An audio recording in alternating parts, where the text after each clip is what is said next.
Hello, everybody. Hope everyone's all right.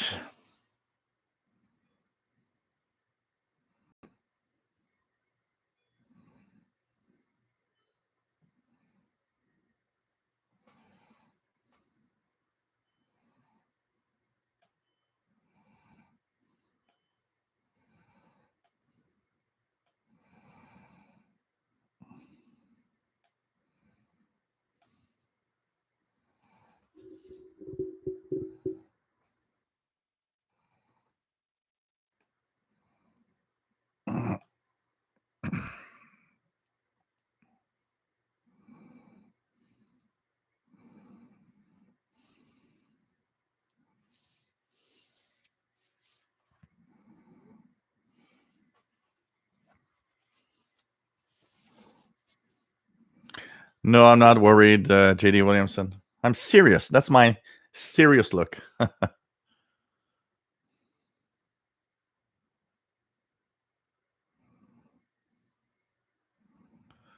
we have, everything's okay. Hello, everyone. Hope everybody's fine. Nobody's sick. And hope everything's all right. And welcome aboard to another live show. So, this is the Shortwave radio show. We are live twice a week, Wednesday at 8 p.m. Eastern. That's 5 p.m. Pacific. That's 0 hours Universal Time. And we are also live on Friday at 4 p.m. Eastern, 1 p.m. Pacific. That's 20 hours Universal Time. So, of course, the Wednesday show is 0 hours. So a lot of the audience is on a Thursday because it's technically Thursday UT. And, of course, we talk about radio, shortwave radio. We tune the bands. We answer questions. Got a few questions from Elizabeth that says hello to everybody, by the way, through the email. And she's in Regina, Saskatchewan. And so she's got some interesting questions that she wants to know about my listening habits on shortwave. Okay, yeah, that's a good one. What do I do? How do I do it? How do I tune? And what makes me go to a specific band or frequency range more than another? Or when do I listen or do program listening? So I think that's a great question, actually. So, of course, we are here to entertain and talk about radio, that thing that still exists and is more important than ever with world events right now. The other thing is that this live show has a chat room where you can have fun with others and just enjoy the company of other radio geeks and not feel alone suddenly because, there's other people out there that do the same thing that we all do, listen to the radio. And, of course, you can join them, and it's always cool. And you know what? When the live show's over, one of the great things that happens is there's a Facebook group. We're almost only 2 people missing to be at 700 members. 700 members. Pretty cool, eh? So we're gonna get to 1,000 before social distancing is over, probably. How do you social distance Facebook? Oh, it's already social distance. So I guess the computer needs to be at least 6 feet away. So, anyways, that Facebook group is where everything continues, and it's really fun because people, interact and share what they're listening to, pictures, videos, ask questions. A great, very civilized group of people that have fun with radio and talk radio. And it's really a lot of fun to have that. So official SWL channel.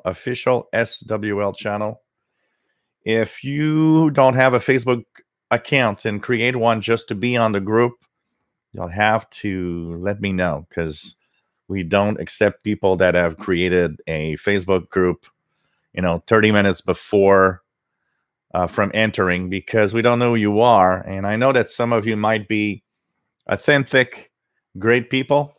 The thing is there's a lot of trolls, so we got to control, and that's one of the ways to control, is to make sure that whoever joins the group is worthy of being in the group at the same time. So nice to have everybody on board as usual. It's a lot of fun to have all of you here. So hey everybody, welcome. And my name is Gilles, located in Montreal, Quebec, Canada, northeast part of North America. If I do a roundup of this week's listening, I've been tuning around. First of all, EIBI space schedules for WRMI broadcast is completely off. You can't look at that schedule and know what's going to be on the air. A lot of the transmissions aren't at the time that they mention, or it's not what they're mentioning. I think if you want to know what's on WRMI, by the way, just go to the WRMI website, because the schedules of EIBI space, and it's kind of tough, because WRMI, what's really tough at WRMI is the fact that they change the schedules often. So what happens that basically what happens is their schedules are changing so much that we actually don't really know what's on WRMI at what time and at what day and what so on. And yesterday I wanted to listen to the Voice of the Report of the Week, which I completely forgot. I got the last 10 minutes. I'm going to try again tonight. I believe it's there. He's on tonight too. So I'm gonna try to listen in tonight. Always an enjoyable program, by the way, for those that never heard Voice of the Report of the Week. Totally worth listening. It's really interesting, and a nice blend of talk and serious talk and easy talk and music, and it's really a lot of fun. One of those programs I enjoy listening when I think about it, because it's mostly a question of thinking about it, honestly.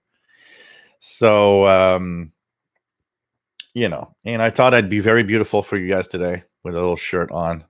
I thought, I saw the shirt and I was like, I didn't wear a shirt for a long time. Why not wear a shirt today?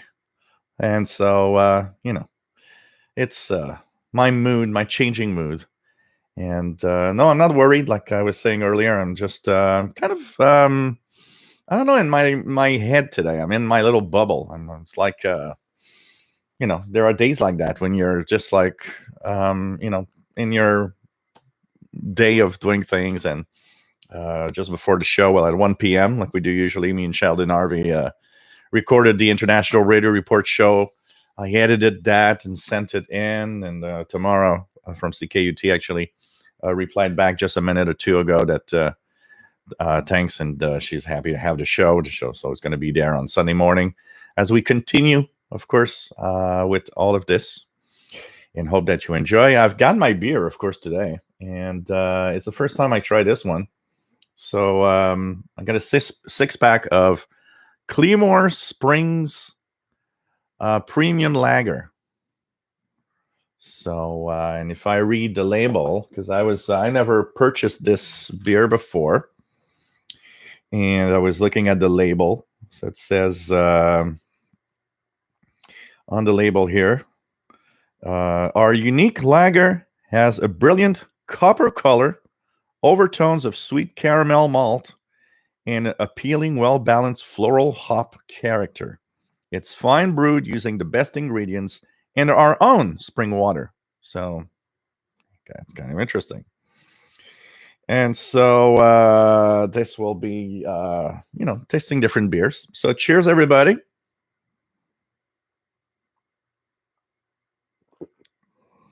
It has a very interesting scent to it, and actually not bad. It's a little hoppy, but not bad, actually. Kind of an interesting beer.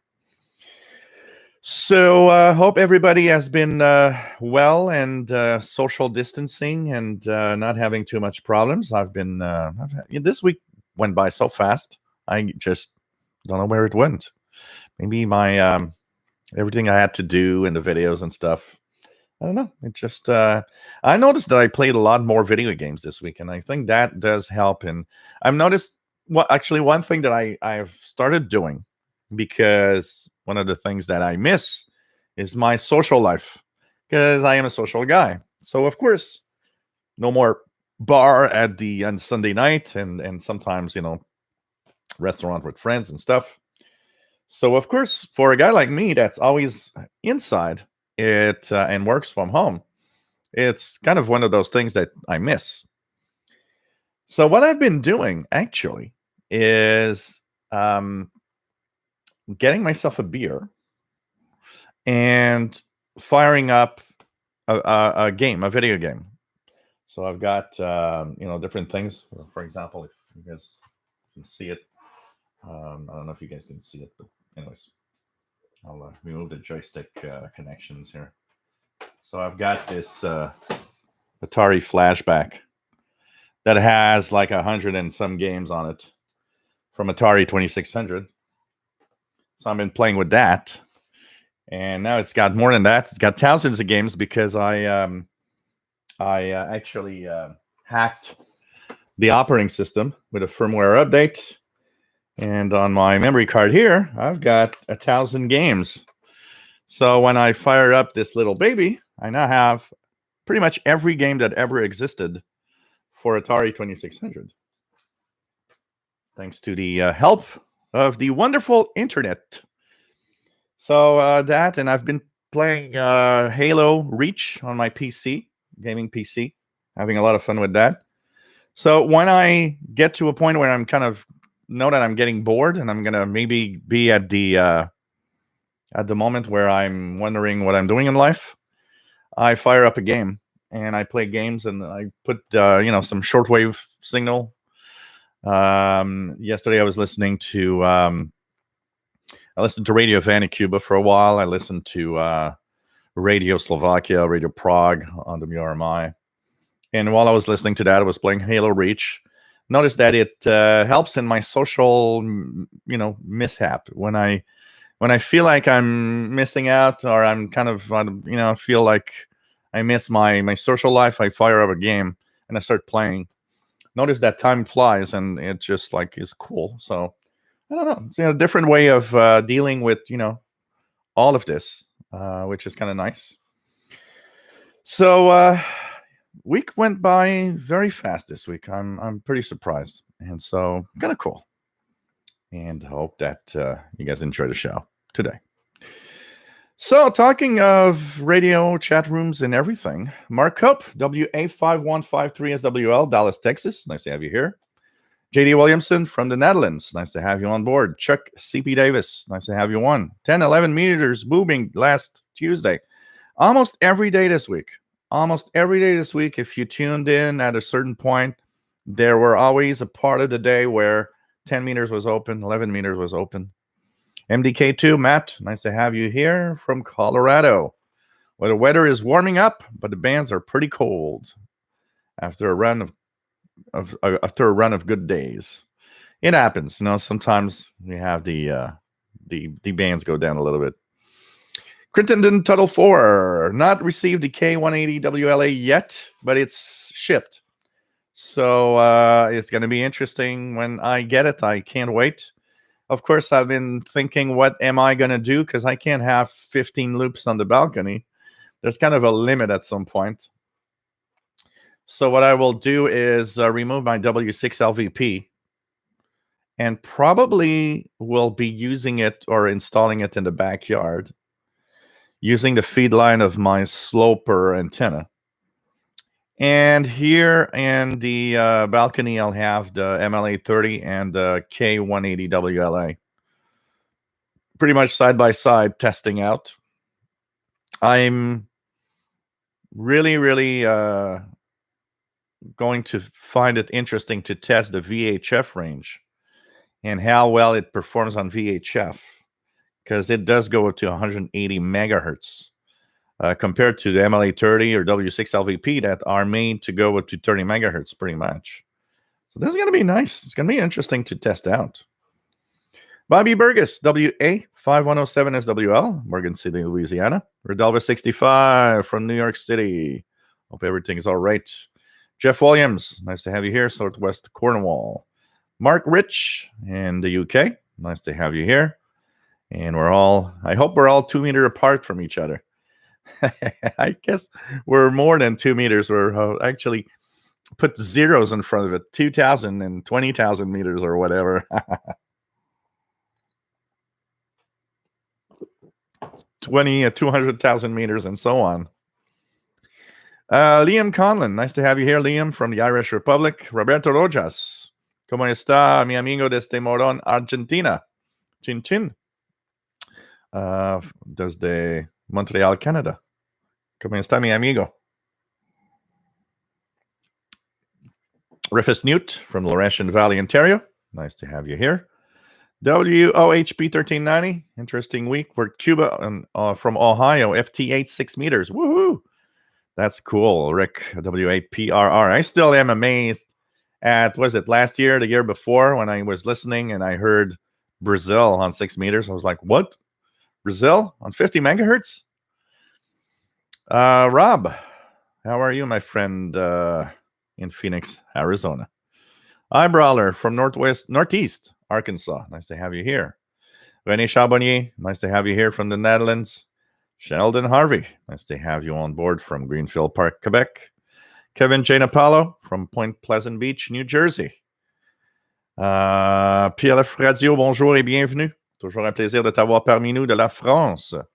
J'espère que la température est clémente et que tu écoutes encore et beaucoup la radio en ces temps difficiles. Scott Granston, nice to have you here from Massachusetts. Mike Hill, nice to have you on board from a cloudy northwest Arkansas. John Pickney, good afternoon. What else do we have? Esteban from the Canary Islands. Nice to have you here. W5BL, settled in for another shortwave show in Texas. Cool. Bit overmodulated. I don't know. Kind of the normal, regular setup. I haven't touched anything. Hope it's better. Gregory Popelas, nice to have you on board from Sparta, Ontario. Arthur's Alley Crafter's Kitchen from Massachusetts. Having lasagna. That's good. I'm going to have pizza after the show. I'm going to order pizza. And so I think it's going to be good. Tom DXer, nice to have you on board from the Lower Hudson Valley, New York. Larry Stevens in Ohio. Dijon, nice to have you here from the Bavaria border and Bavaria, Germany, basically. Cyberflyer 1, nice to have you here. Bob in Northeast Ohio. Good radio weather. Snowy Northeast Ohio. Wow. We had these, yesterday I went out. So yesterday I had kind of one of those days that after a few videos, you have enough. It's like, I want to go out. So I went for a walk. And I went for a walk in a big park not far from here. But, a park that takes like half an hour to go to by, when you walk to it. But I wanted to do some radio listening. So it was cold, but I put my winter jacket and my winter coat, and I put in and it's nice because it has a lot of pockets. So I put the GP5, Countycom GP5 SSB for the ETM scan, and I brought with me the RadioWow and the CC Skywave SSB. And it was sunny. It was kind of cold, but with the sun, it was okay.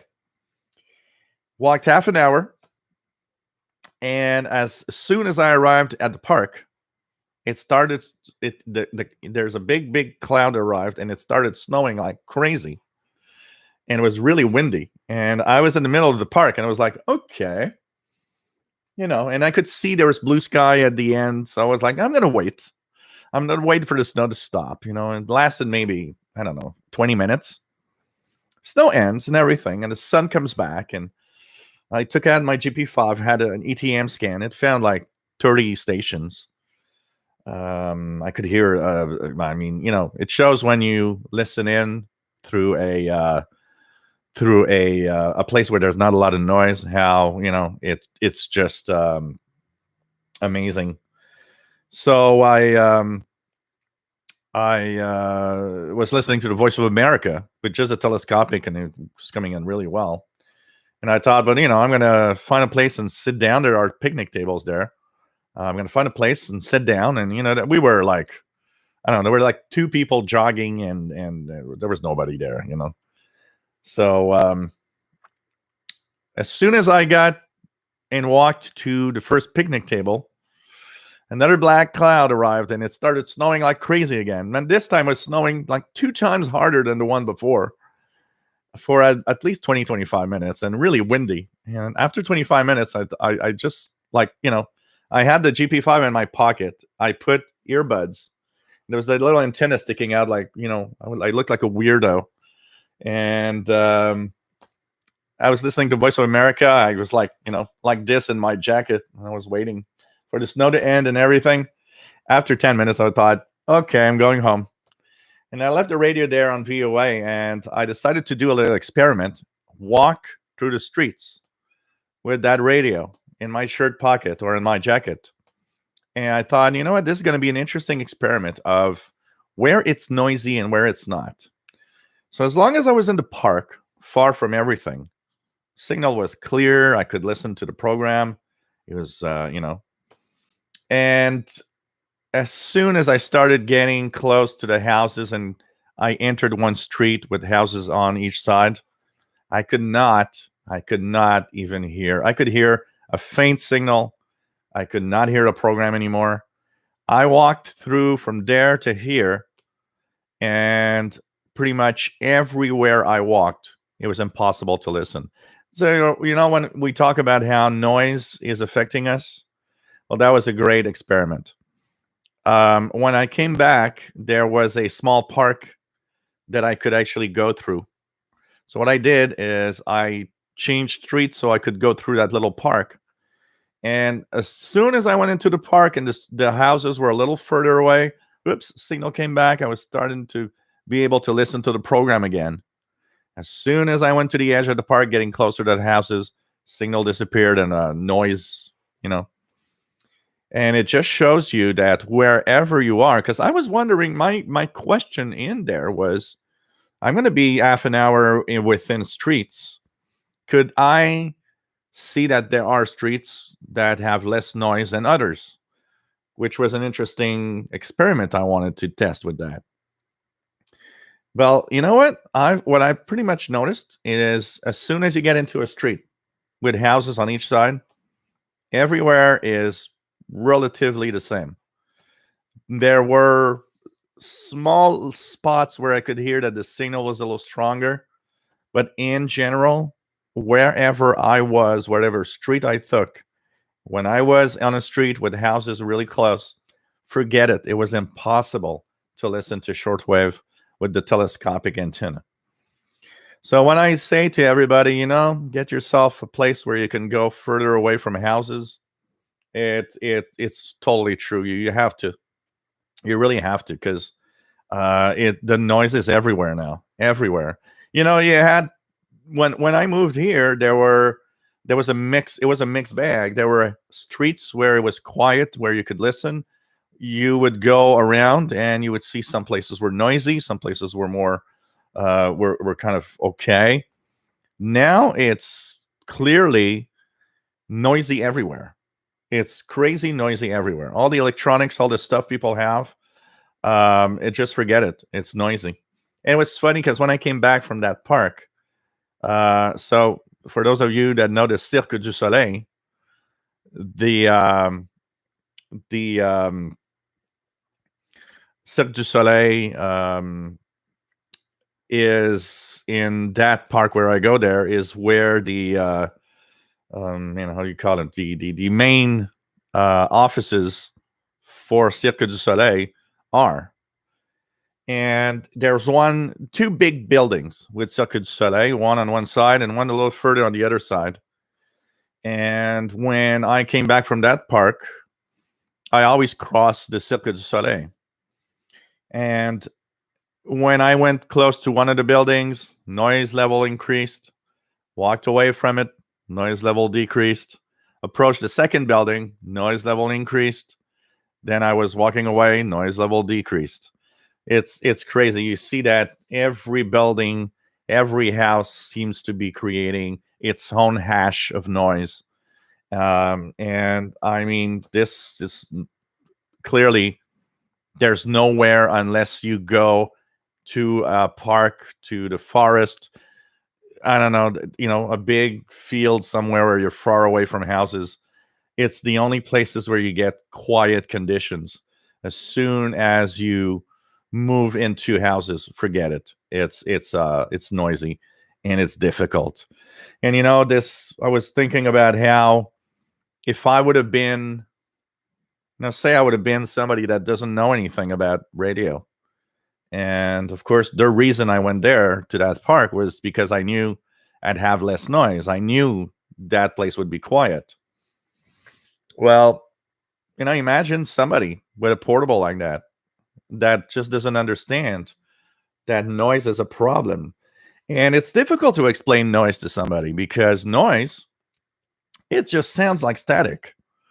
You turn on the radio and you hear the static. But how do you know that that static is stronger than it should be, or is noise that shouldn't be there? Because everybody, a newbie, was going to turn on the radio and say, well, it just sounds like static. And my radio doesn't get anything. So maybe my radio is defective, or maybe there's nothing on shortwave.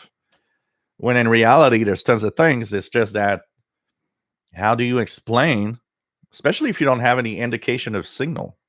If you have an S meter, the S meter will show you the level of noise you've got. If you've got the little bar graph on a portable, it's going to tell you the level of noise you've got. You have nothing like that. You have a little analog portable, and that could be decent, but you don't hear anything. You don't know that noise that you're getting there is stronger than the regular background noise of a regular quiet area.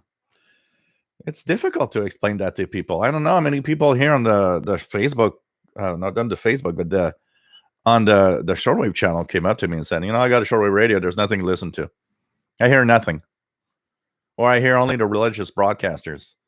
Yeah, these are like the strongest ones here, especially here in North America. They're like the strongest ones. You'll hear WWCR, but you won't hear anything else. And the thing is no, there's a lot more. It means you probably live in a very noisy environment, because some of them tell me they're radios, and I mean, they got good radios. They've got probably too much noise, and it's difficult to explain that. That is, you're certainly not helping our hobby. Joseph Barrera, nice to have you here from Connecticut. Stephen Wood, nice to have you on board from a windy Cape Cod.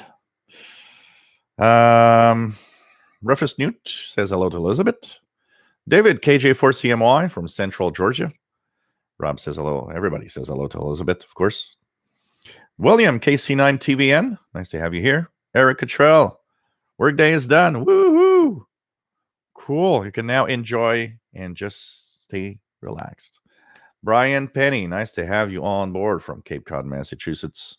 Andy RC, nice to have you here. Hope you're also safe in Cornwall, Southwest England. Stephen Hayes, nice to have you here. Mark Elford, really enjoying your YouTube pics. Don Warner, nice to have you on board, Southwest Ohio. I try to be creative as much as I can.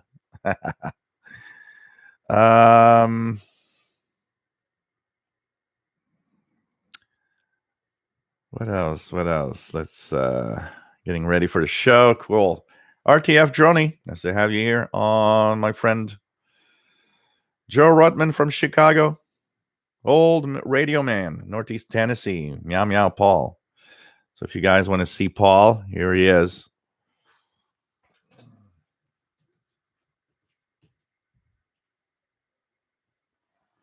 Don't look at the mess, but that's Paul sleeping on my YouTube shirt. And the box on the right is a box of candy that I received. So, Mr. Paul, sleeping like a little baby. Sleeping like a little baby. So let's just do it down a little bit here. So what else do we have?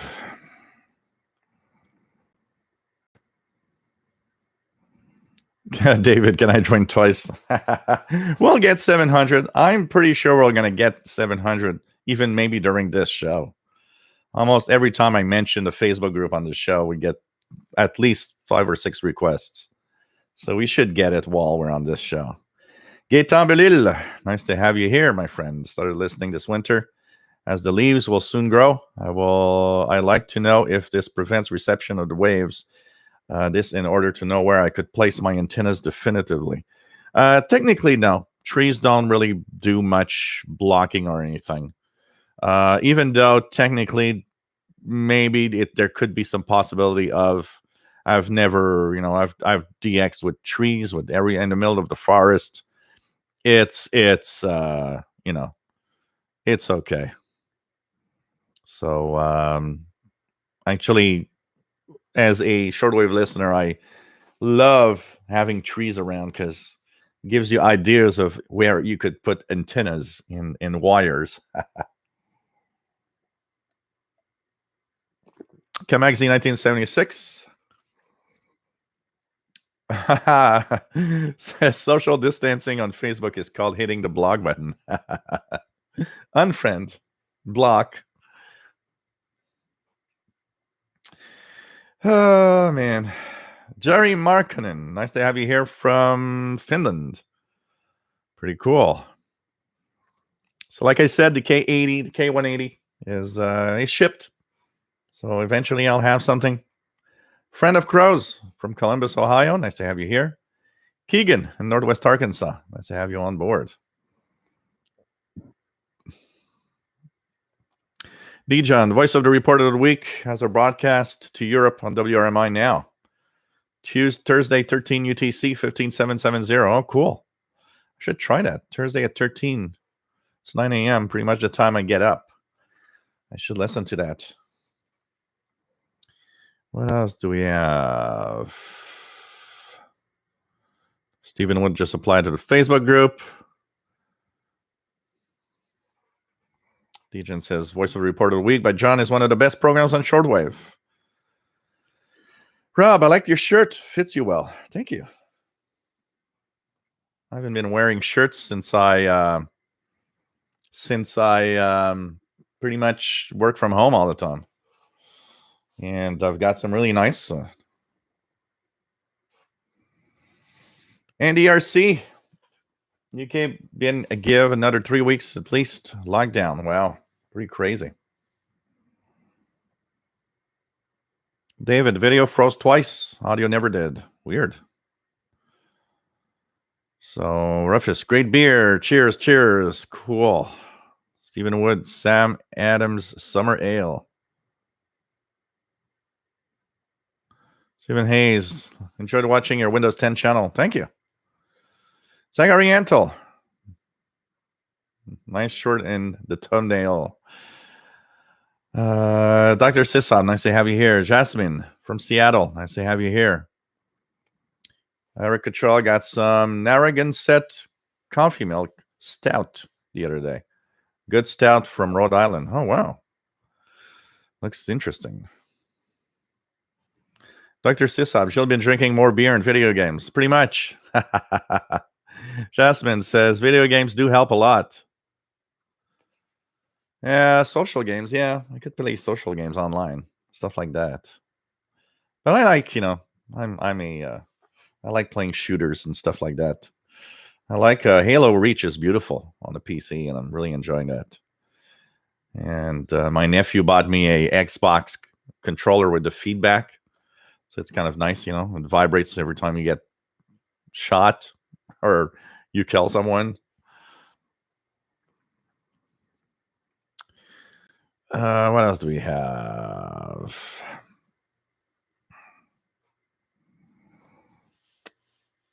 John Pickney, sorry, but this is the closest I come to social media. Had a bad experience on CompuServe Hamnet years ago. Ended up involving police. Wow. Okay. No Facebook. Crazy. Keegan. Shortwave listening and FMDXing. Cool. Donald Hosmer, nice to have you here. W8SWL in northern Michigan. And just took it 15-mile ATV ride. Cool. What else do we have? Tom the Xer had the original Atari machine, Space Invaders, Pac-Man. I have an original 2600 here, but I don't have the power supply for it. And I need game cartridges to test it out. I don't know if it works. Fastload gave me the console, but I have no idea if it works. I would need to have at least a game cartridge to play. John Pickney butchered his Atari 2600 into a color bar tone generator for channel 3. Okay. Catalin Halb. Let's talk about UHF, VHF, microwaves, gigahertz, bits, and modulations. Radar, of course. Yeah, we're more into shortwave here, but we should we should have that discussion on the VHF, UHF range, our channel. Larry, nice to have you on board from Georgia. Rick Satter, nice to have you here from Milwaukee, Wisconsin. Pretty cool. JD Williamson, can you hear 7055 lower sideband? Here in Europe, we can hear the feud between Russia and Ukraine is getting nuts. Yeah, a little early here for that frequency to propagate much, but 7055 lower sideband right now. I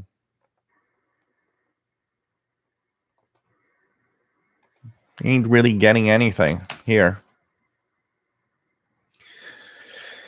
Dr. Rufus Nude went fishing with a few buddies. Physical distance was maintained. Cool. Dr. Sishop. Yeah, it depends on the night. Last night it sounded let's call it decent. William Helms in Florida.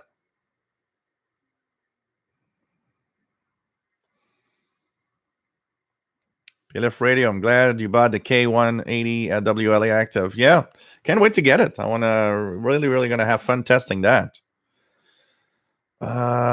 Shelly from Pennsylvania. Nice to have you on board. The email address for the show is official shortwave radio at gmail.com.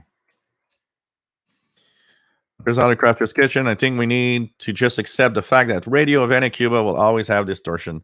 They're never going to fix anything. It's one of those stations, you know what's going to happen? It's going to be distorted. It's going to have more and more problems. And someday it's going to be off the air, and they're never going to repair it. And it's going to be one more country that removed themselves because of crappy transmitters and no money to fix them.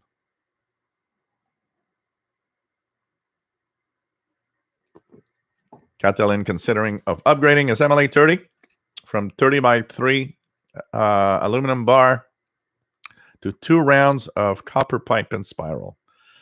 That's going to be an interesting experiment. Vianney Arsenault, bonjour et bienvenue de la Gaspésie. Toujours un plaisir de t'avoir parmi nous from the eastern part of Quebec. Tech Guy, hey there. Donald Hosmer is a NASWA member. Been a member on-off since 1965, back when it was NASA. Yeah, and they went into that rant, and they had to change their name.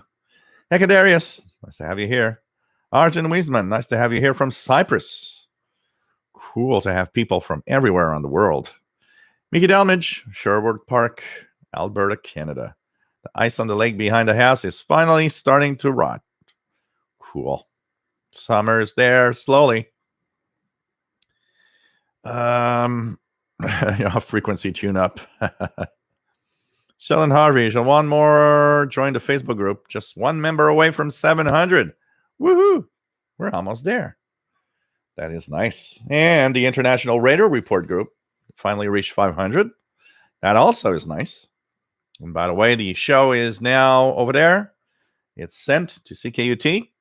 So don't forget, there's a fantastic show called the International Radio Report. Sunday at 14:30 UTC, 10:30 a.m. Eastern Time. And it is a show about radio.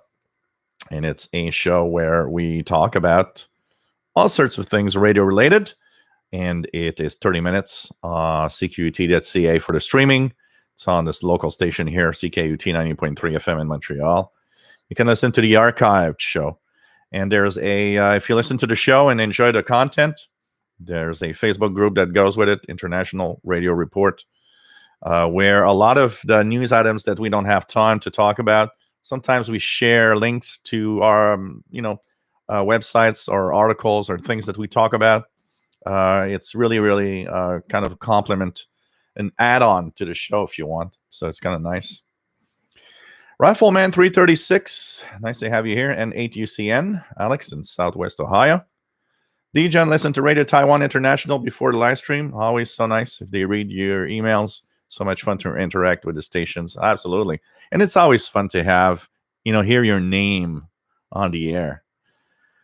RFDXer from Southeast Colorado. VT Radio, nice to have you on board from Essex Junction, Vermont. Paul, AA1SU. Got sent home early because work is slowing down. So, hope that things get back to normal soon. PLF Radio, weather is great, sunny, reached 25 Celsius. Wow. It's kind of cool. It's supposed to be in around 10, 11 degrees Celsius in the daytime. We've been barely reaching 5, 6 Celsius, and we have these snow or showers that come in from time to time. Yeah, Zach, winter coat in mid-April. For a couple of weeks, I had my my leather jacket because that's what I wear. I like to wear my leather jacket, but man, forget it. It's too cold. Donna Hosmer took a break from the hobby from 67 to 82. Been active since then. Do you, you know what, Donald, when I think of my breaks that I took over time, I sometimes think about it and wonder, if, I shouldn't have taken all of those breaks. Do you sometimes think, oh, man, maybe I missed tons of things between that time period that I wasn't active? Of course, we can go back in time and we can't regret anything. But, it's sometimes I think about it and I'm like, yeah, it's crazy, What else do we have? Here, the parks are okay. You're allowed to go to the park. The only rule, and it's really, really what they want you to do, is keep your social distance. So we are allowed to go to the parks as long as we keep our 2 meter or 6 feet distance from everybody. There's no problem there. But there have been fines here. The fine, if you are not respecting social distance, the cops can give you a fine, which is $1,000 plus $536 for the fees. So it gives you a fine of $1,536. And apparently they gave a lot of them in the past couple of weeks because the people go to some of the big parks we have here, including Montreal, which is a huge park and on the mountain, and people are not respecting social distance, and police been giving those $1,500 tickets. Glenn Zeckman, nice to have you here, my friend.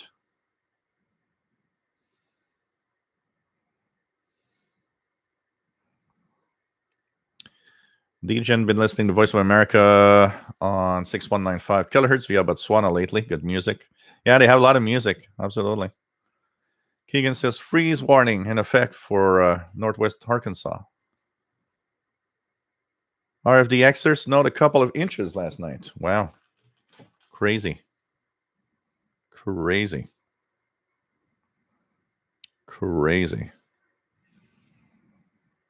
It's cold for this time. I'm going to tell you, this time of the year, it's kind of cold, honestly. So, what else do we have?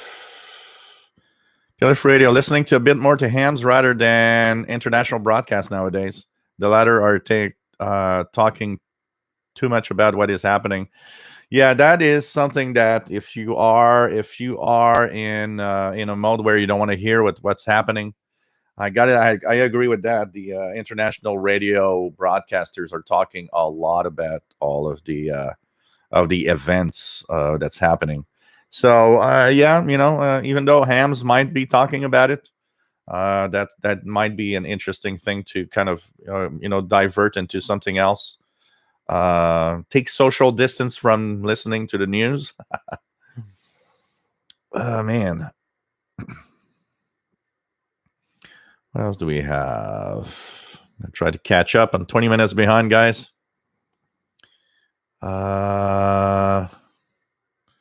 David says still shirt sleeve weather here in middle Georgia. Chilly in the mornings. So René Charbonnier says when possible, I'm outside with my radios. I'm hoping that when we'll have a couple of sunny days with temperatures reaching the 60s or maybe lower 70s. That'd be fun. I'd be out with my radios for sure. Dijon lives in a smaller village. I have quite some noise here, but still not as bad as inside larger cities. Lee Burkett, nice to have you here. Been enjoying watching your pictures and videos of you listening to Shortwave outside. Been listening to loads of frequencies this week. Found a few pirate stations, and I'm still using SDR. The University of 20 has had problems, and they have improvised antenna. Well, nice to have you here. Pretty cool. Matt says, I haven't done a walk around my neighborhood with my portable for a couple of years, but I bet it's noticeably worse than it was. It's definitely. I had not done that in a long time. And actually, I had regretted not bringing the ICOM like the ICR 30 or something to for more scanning of other frequencies. Ruta 130 radio. Nice to have you here. What else? Dr. Sissop under lockdown curfew till May 30th. Wow. Crazy.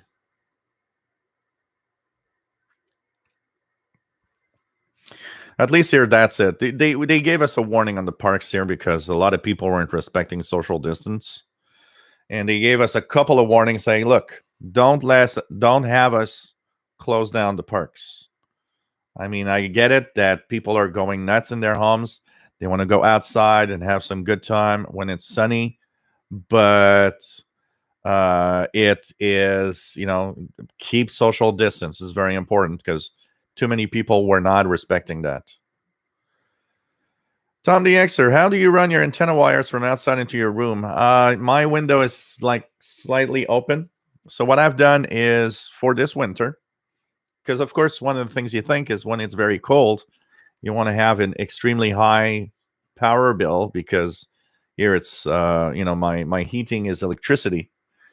So what I did is I can't really make any holes to go outside. So there were a few options.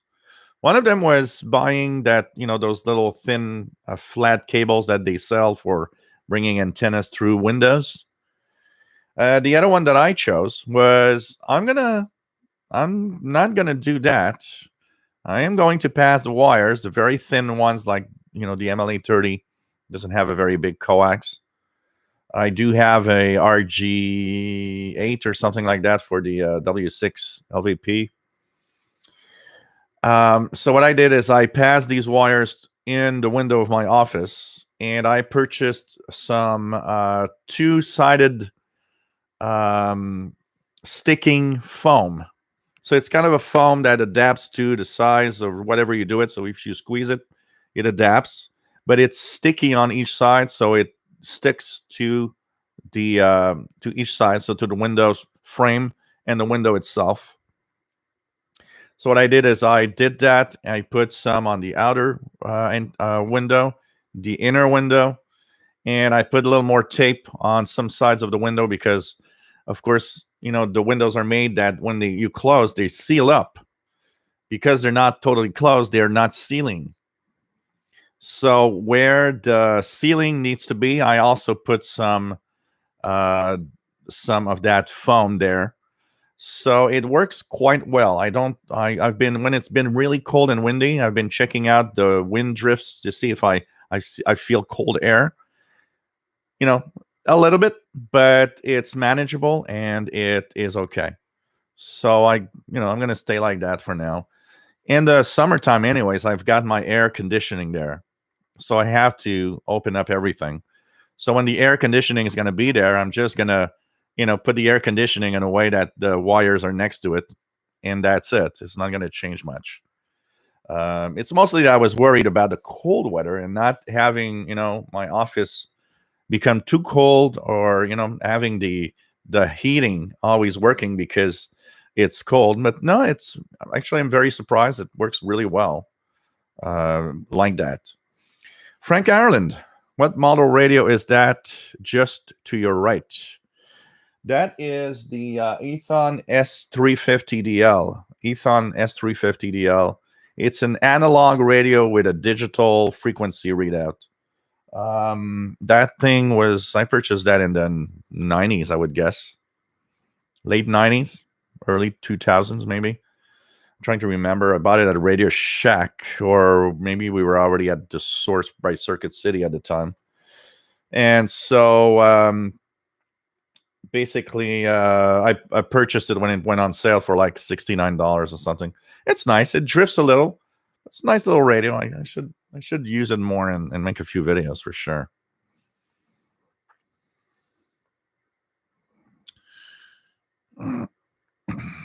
Rational routines. You cannot use encrypted transmissions on amateur radio. Amateur radio can be digital.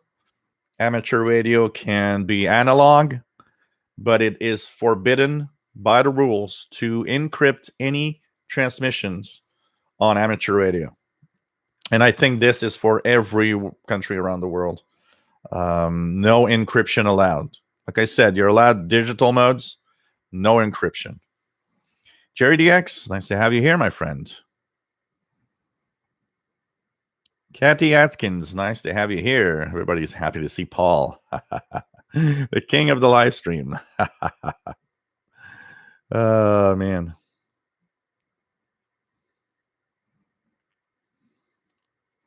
Nice to have all of you here.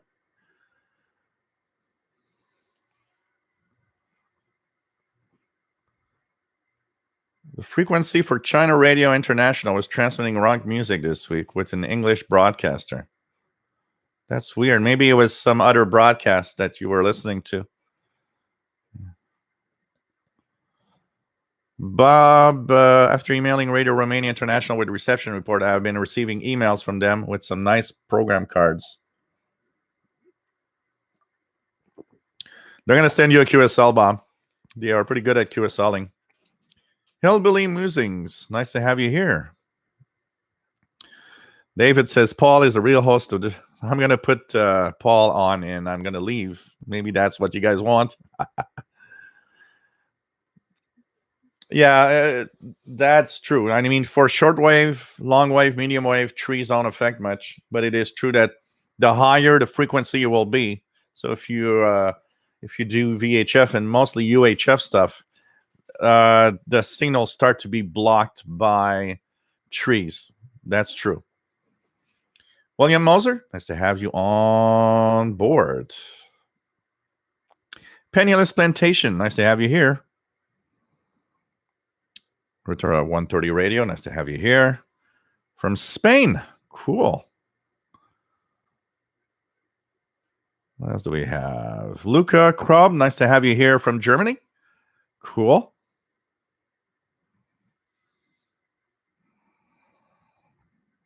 No socks in 5 weeks.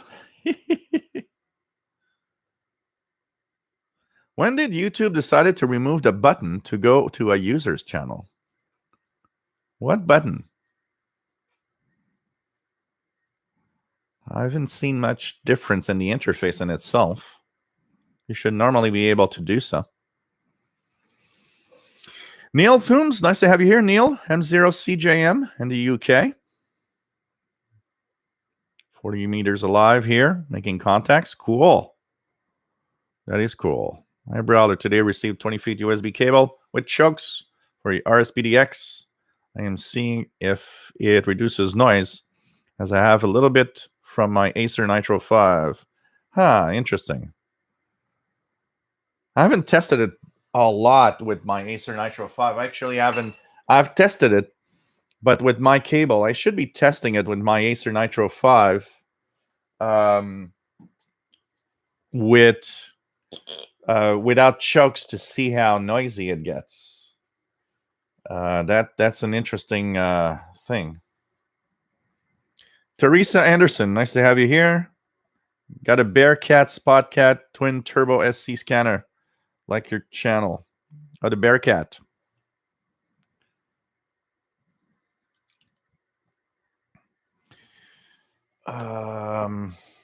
What else do we have? D1DJK, nice to have you on board. Says special greetings to the famous S350DL next by you. I can't chat tonight because I'm busy in the background. So take care, my friend. Mohammed Al Ghafi, nice to have you here, Mohammed. And nice to have you on board from Egypt. Dijon says, just wanted to thank everyone in Facebook group. Very friendly people. Oh, absolutely. Great people. Facebook group is amazing.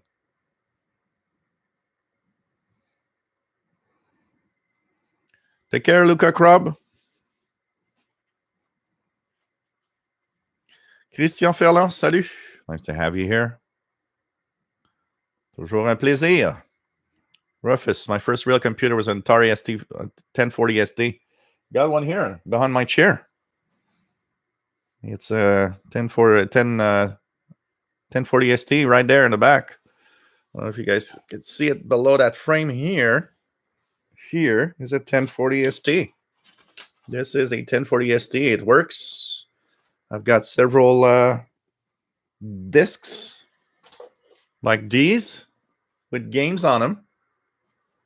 And I haven't fired it up in a little while. And I've got the here down here, you guys don't see it, but I've got an Amiga 500. I've got a Commodore 128 on that side, all in working order. Jay Watterson 69, nice to have you here. 6195, let's check it out if I hear it right now. Nope, very nothing right now. Oh, very weak. I hear something, but it's very weak. Here the sun is setting in at least 2 hours and some minutes, so it's still early to get these frequencies on the 49 meter band. John Pickney, when 10 meter was been open, anything on 15? Need an excuse to QRV. Let's see, anything on 15? I haven't had a lot of activity on 15 lately. Just go here.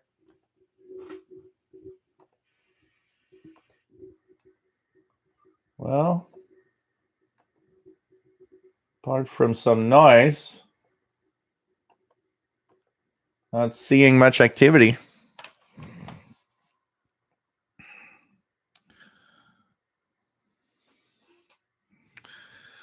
Matt says, I sometimes wonder why China doesn't step in and fix things for Cuba. I believe they built that site in Mali that they use for relays, and that Mali also uses for their station. Yeah, I don't know. Maybe they're not interested that much in what and that transmitter site in Cuba. I don't know.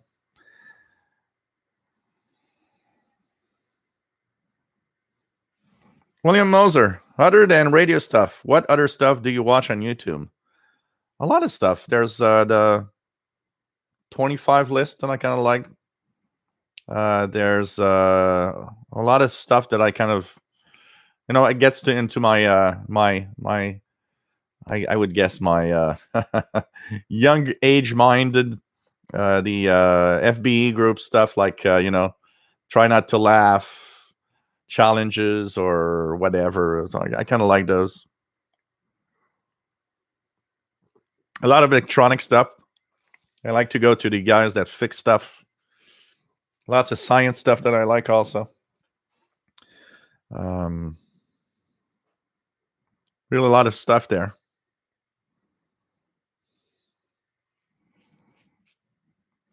So let me just check out here. I think we've probably passed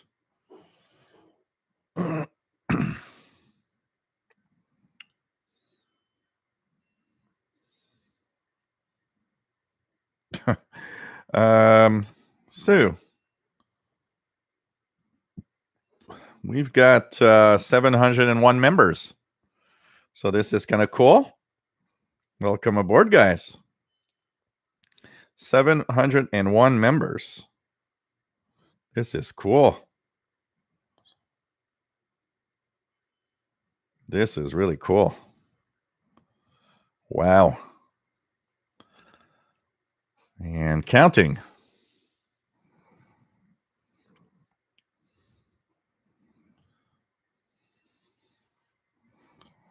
Oh, it's possible that my clock is slightly off. You're right, JD Williamson.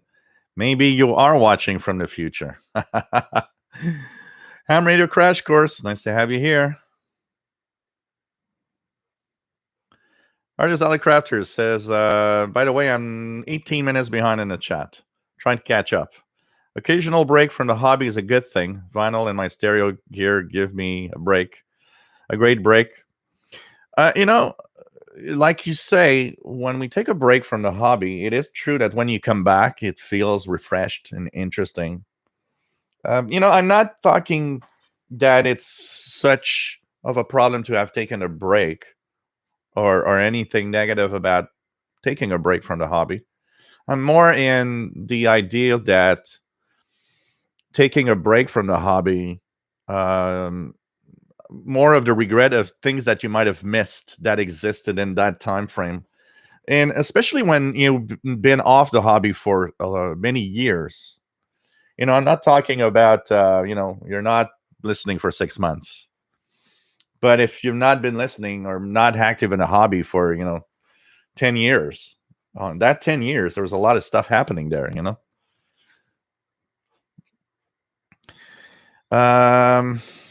Jasmine, yeah, they find people here, kept going, so they shut them down. Yeah. Juan amigo, ¿cómo está mi amigo from Barcelona, Spain? Nice to have you on board.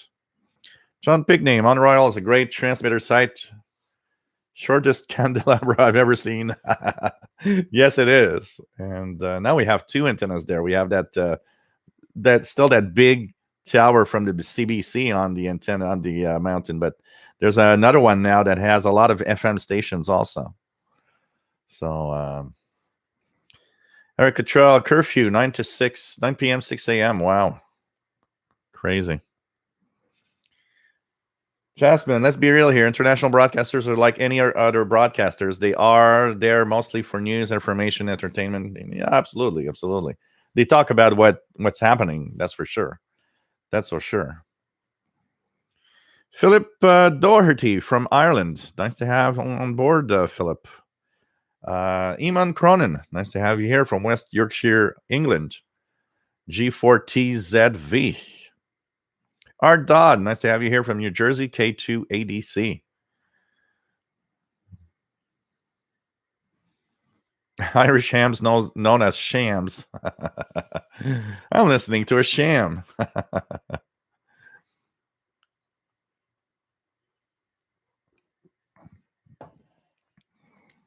Jasmine said, I'd go crazy listening to hams. I listen and decode utility signals mostly. Of course, when I tune hams, you got to have a level of conversation that is interesting, and I rarely get that. And it's okay. I mean, you're on the air, you talk with your friends on amateur radio about whatever pleases you. It's okay. But I like it when, they talk more technical or do tests sometimes, different antennas and different areas where they're transmitting, and it's I kind of like that. But I would say one of the fun parts, what I would like is more diversity in their digital modes, because everybody jumps on FT8 and there's a little bit of PSK31, a little bit of this or that. I'd like to have so many different modes all at the same time, easy to, because I just love it when people fire up, Olivia mode or MSK or whatever. I find it so cool to just go through that, try to figure out what's the mode used here, and I particularly like one thing I miss that I don't see as much. I miss the times when there were a lot of nice long conversations in digital modes, like PSK31. It happened often that there were some nice conversations. People were talking, sharing their rigs and stuff, rather than just, FT8.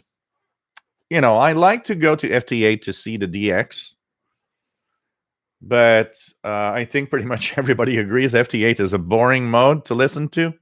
I mean, after 10 minutes, you're like, yeah, okay, well, I heard 46 countries in 10 minutes. Okay, well, what else gonna do now? I'm more of here's an MFSK 32 contact, and they're talking and sharing info and having, a conversation in that digital mode. That I will stay and look and enjoy. David, KJ4CMY, says, we are social distancing on the chat room. We are from several countries, and we are socializing with one another. Long live Shortwave. Yep, absolutely. Angela Cheryl Croft, nice to have you here from North Carolina. Wow, North Carolina mountains. Got her Kenwood R1000 and loves it. Cool.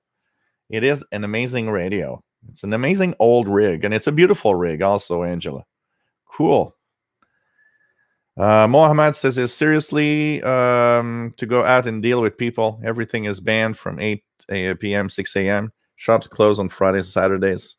Yeah, here they closed almost everything except groceries, and some of the standalone stores are allowed to open. Sunday, everything is shut down. It's like so weird. But overall, what annoys me most is waiting in line to go to the grocery stores.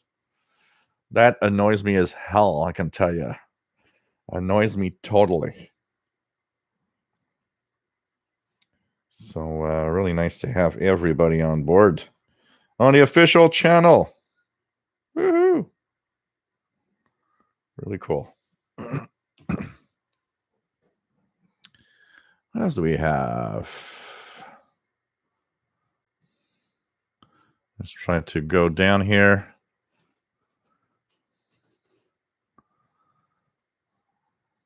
Let me go down here.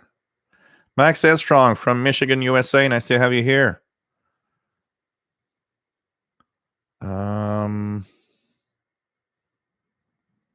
Route 130 radio. Coaxial cable is nice to remove the noise from the inside. Artist Autocrafter's Kitchen. Shortwave listening post just shared a video showing mods to the Kenwood R2000, including internal DSP and filter mods. Huh. Interesting. Pretty cool. Mike Hill, did you get VNG time signal station from Australia? I have heard VNG time signal long time ago. I never QSL'd them. Scott Reed, nice to have you here. Zanzibar, nice to have you on board. Scott is N5XTC. Nice to have you here, Scott. Timo93, nice to have you on board, watching you on our big screen and watching our 15-month-old. Oh, wow. Cool. That is nice. William Moser, the radio under my clock is the venerable Realistic Pro 2006 scanner radio. Actually, yesterday I was looking at it. It hasn't been turned on in months, if not more than a year. And I thought, come on, get that thing running and listening to stuff. I have tons of analog frequencies. And so one of the things I've been doing is scanning for analog stuff. And there's a lot of analog. When you scan regularly, there's a lot of analog signals still. And so I listen to the VHF. I scan the VHF range, UHF range, scan constantly with one of my radios. And I actually note down every frequency I hear analog stuff. I did that one afternoon, and I came across at least 40 to 50, and maybe 2 hours, 50 analog frequencies being used. So I thought, you should do that. Scan, scan, scan, and use these old scanners, punch in all these analog frequencies you hear, and those are going to be the ones that you're going to use to listen to those analog transmissions. Kevin Jane Apollo, African Pathways on 11965. Yes, that was the 20-hour broadcast. G. Lee, nice to have you here from Fresno, California, WA6120 SWL. Pretty cool. Let's try to catch up a little bit. David in Barcelona, Spain. Nice to have you here, my friend. And first thing did was BNC connector on the MLA30 Plus. We'll test and compare. It's interesting. I've had a couple of people get an MLA30 Plus with their MLA30, and they say they don't see a difference, and I do. I'm trying to wonder why. It's kind of interesting. So, yeah, Scott Reed, it was nice to have you here, of course. Yeah, Mohammed, always UTC, so that everybody knows. Because, shortwave and AM radio is UTC all the time, So, pretty cool. Pretty cool. What else do we have? Make videos on crystal radio. I should build a crystal radio just for the fun of it and do a video with it. And see, I haven't used a crystal radio and since my teenage years when I had that kit.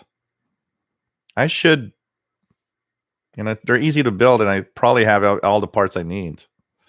I should check that for sure. Tom the Xer, do I use any lightning protection on my loops? Nope. I figure if they zap, I'll just buy new loops. No, there's nothing really that I've done for protection on that, for sure.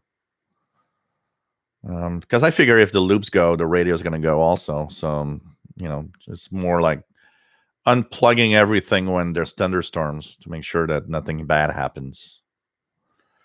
For sure. James Farley, nice to have you here. David P. Miller from Cherry Hill, New Jersey. Heard anything about the new Texan 990 price and availability? So the Texan 990 right now is being sold at $379 US, which for me is way too expensive for a radio like that. Plus you got to add shipping, so it's like a $400 US radio. It's like a $600-700 Canadian dollar radio. That's not worth it. That they're not going to sell unless they lower the price. They're not going to sell a lot of those. I actually contacted Ethon Australia and Ethon USA and gave him a link to the channel. Said I've been a big fan and I've been, a lot of people bought Texan receivers thanks to my channel. I haven't heard back from him.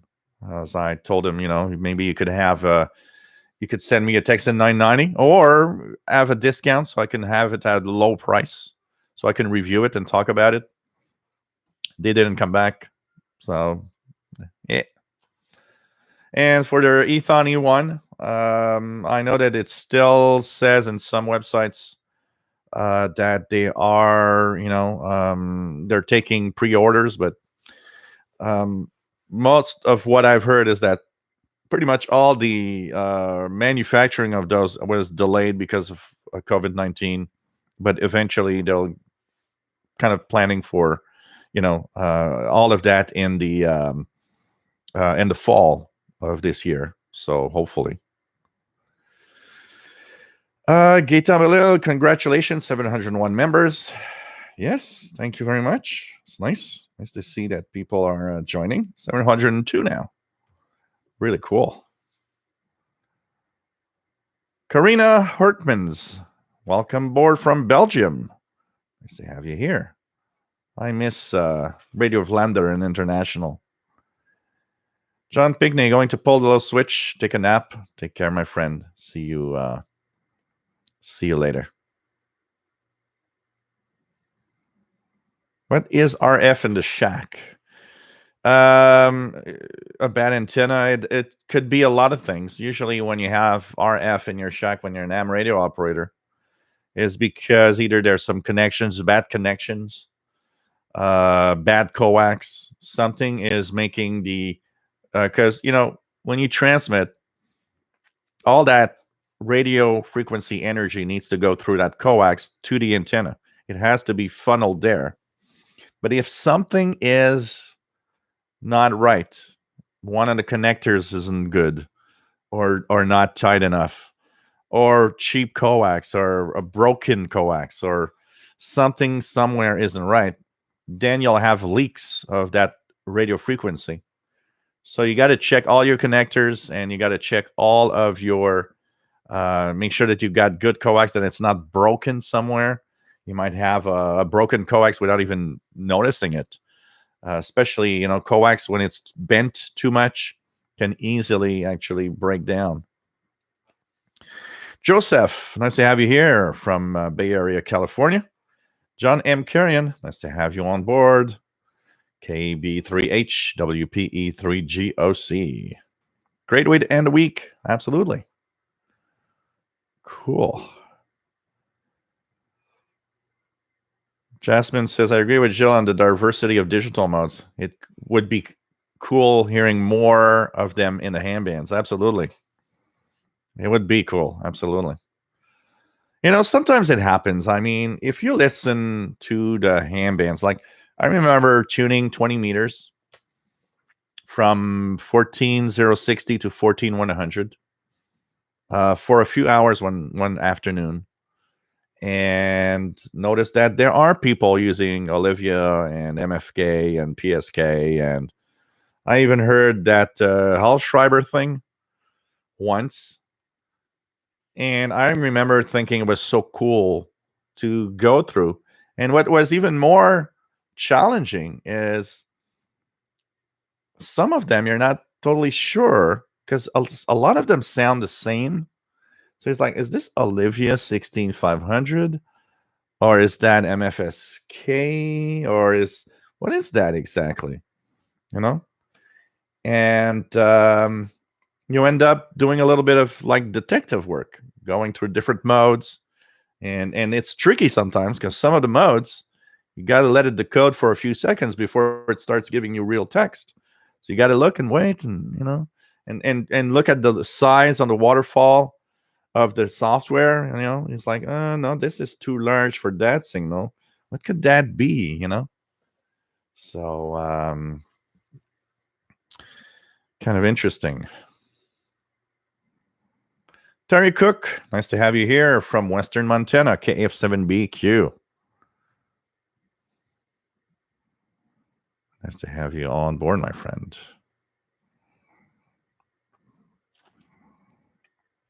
Catalan, how can I decode PSK? Only FLDG? FLDG decodes 90%, 95% of actually almost 100% of amateur radio modes. Multi-PSK has other modes also. But FLDG, really, it does it all. R.FT8 stuff bores me. It's beaconing. That's all it is. I like to chat on digital. It depends what you want to do, honestly. What you want to do. Some people just want to have contacts, and that's okay. And I'm not one that rants at FT8 mode, because a lot of people rant at FT8. I see hams constantly going crazy over FT8. That mode shouldn't exist, and that. No, I'm not there at all. That mode should exist. That mode does exist. People love it for contacts. I am totally fine with it. I have no problem with it. What it gets and what it does is interesting. Is because not everybody wants to chat. I'll be the guy with a license that will voice a lot. And of course, I will do digital modes, but I won't do FT. I will do FT8 for DX purpose sometimes. But I will be the one that's going to fire up my CQ with Olivia 16500, for example, or CQ in PSK31, or CQ in some really weird, unusual mode, because I want to have those contacts in those weird modes and have fun. I'll be the guy doing that, and I think the guys that call CQ at these modes are probably the kind of guys like me. But I don't want to have, I'm not fond of like, hey, I'm V2 whatever, Montreal, this is the radio, this is that, and well, thank you, F6 whatever. Okay, and it lasted 2 minutes. I'm more of a, we have a radio, we can chat. You want to chat? You have a little conversation. We don't have to have a 2-hour conversation. But I mean, you are a human being that had a life, a job, a family, whatever. You must have something to say. And I am more like, I would like to have a contact and let's just talk a little bit, and I'll have a minimum of knowledge of who you are. That's more my fun of things. Matt says, I like FT8. I don't have much of anything to say to anyone. That's the thing. FT8 reaches that side of things. Some people don't want to talk. And that's okay. That's also okay. And actually, that's why it's popular. FT8 is popular, and the reason is simple. People that don't wish to have a conversation have FT8. You get a contact, you contact people from all around the world. I have no problem with that. And I think that's where, when I hear hams ranting at that, they're always the hams that are chatting away for hours at a time. So they're kind of, that mode where, well, FTA, that thing where you just have contacts, it's boring. It's, come on, not everybody likes to talk. And not everybody will do 3-hour shows, and not everybody will, it's the way it is. And I think that reaches like what Matt MDK2 says. Look, you want to have ham radio contacts, reach around the world, but you don't want to talk. You don't want to have a conversation. And you still want to do ham radio. Well, that's FTA is good for that. Karina Hargman's got her Jupiter MVT 7100. Very good scanner. Yeah, I remember. I almost had one for a really cheap price a few years back. Like a few years. At least 20 years back. ZXZX, nice to have you here from Poland.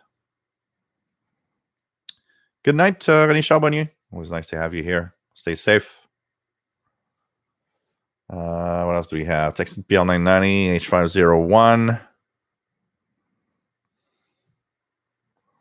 Let's just check it out here.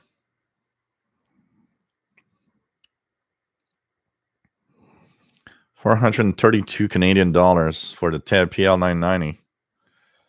$560 Canadian for the H501. Man, that's way too expensive. Way too expensive. Crazy. The problem is knowing that that is not the first run of the devices. Because where I'm going crazy, where I'm wondering about all of this, is the fact that apparently the manufacturing isn't started yet. Matt says, I felt the way about FT8 you do now, but now before I could transmit.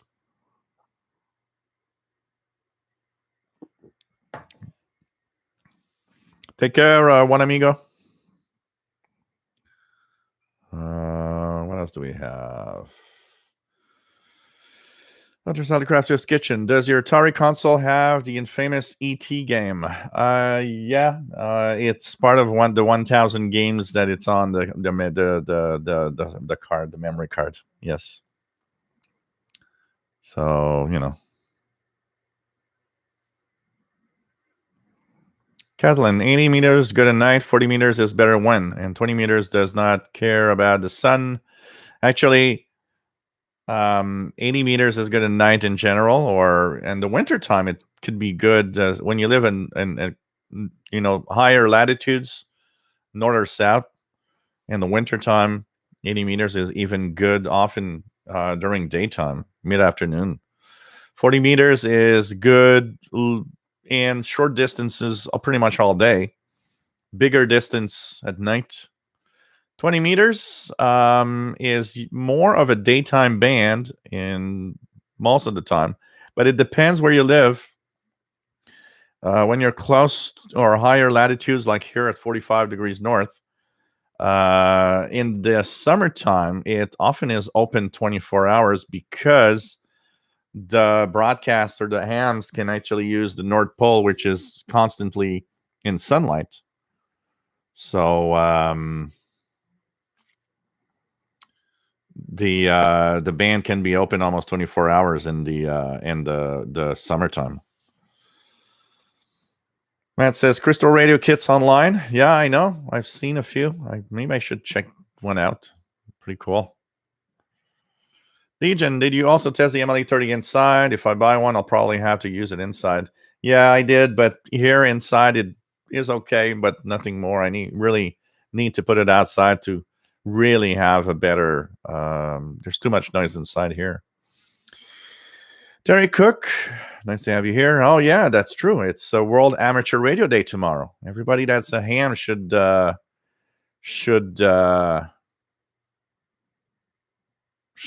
on the air tomorrow. That's true. Like Vianney says, bad microphone wires can create RF. Bad grounding, absolutely. That's another reason why RF can be in the shack. Absolutely.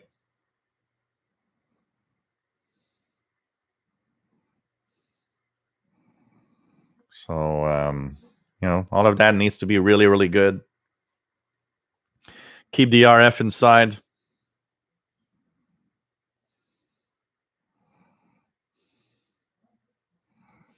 Rifleman 336, lack of a good ground with RF come back in the shack. Yep. RF shock from your microphone. That's not a good thing. That is not a good thing.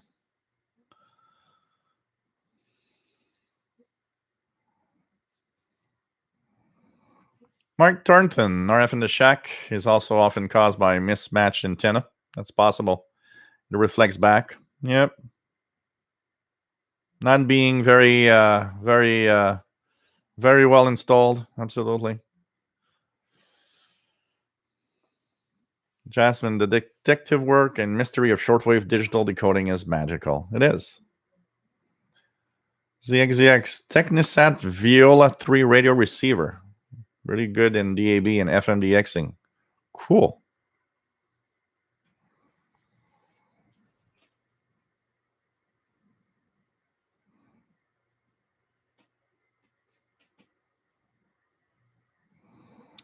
What else do we have?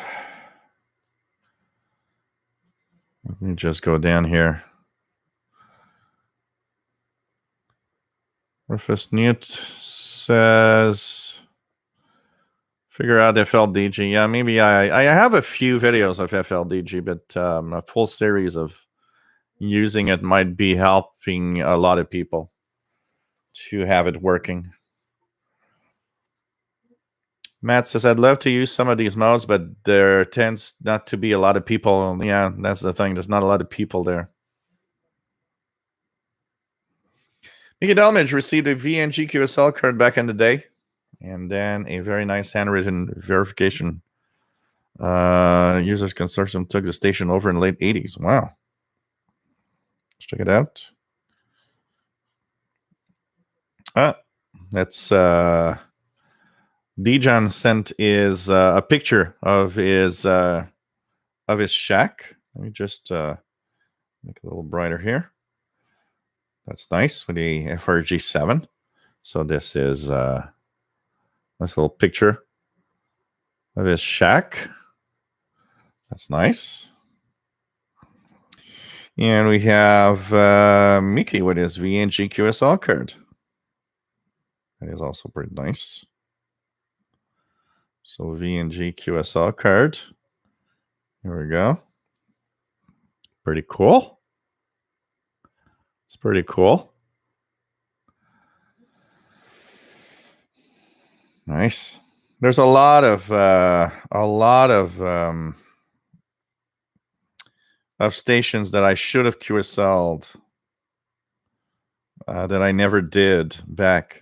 Today I'm thinking, man, why didn't I take the time to QSL this station or that station? You know, it's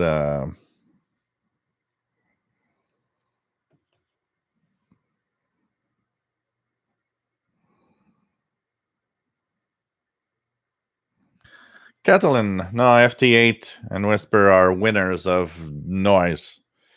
Morse code doesn't have, for a long time, Morse code was the mode you would go to because of, noise. But now, man, those FT8 modes and Whisper are so good at being almost undetected. You don't even see nothing, and you actually decode something. It's crazy. Take care, PLF Radio. Toujours un plaisir.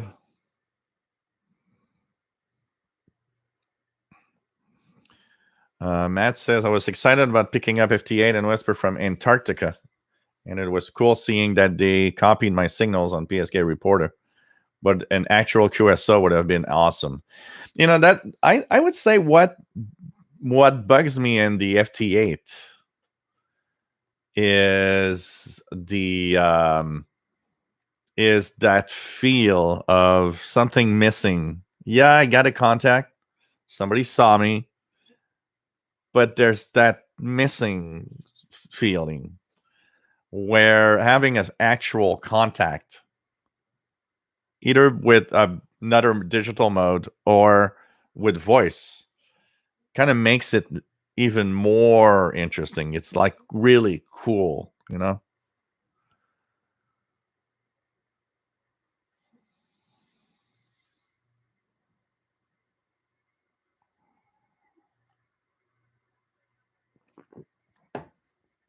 Brian Penny says, a ham mentor of mine helped me explore the wonder of Hellschreiber modes. We had a blast and got others involved. Trouble now is that there aren't many who work these modes. Yeah, I remember I had a lot of fun. Guy came on called CQ, and there was a contact. Somebody else had made a contact, and I could. It was the first and only time I ever decoded that mode, ever. But it was so cool to see. It was really, really nice.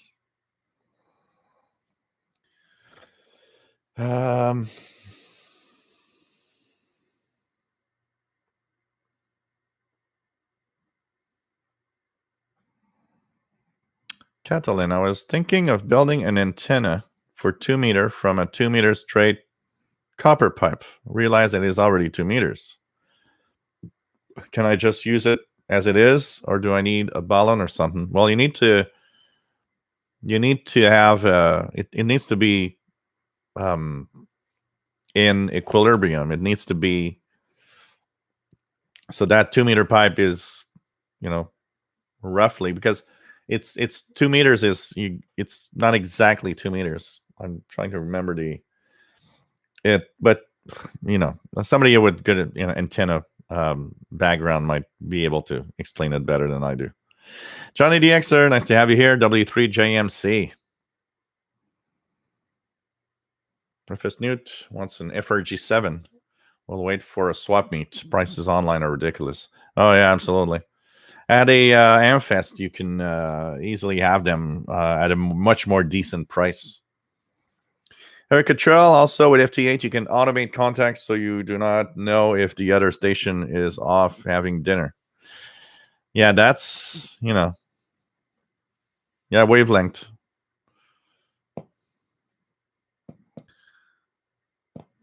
I think that's the thing. Like Catalan, human interaction is missing on FT8. There's something cold about it. There's really something cold about it, you know.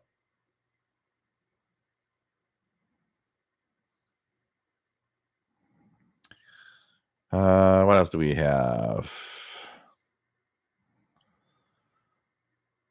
Mike Thornton, quarter wave vertical antenna for 2-meter band is about 19 inches.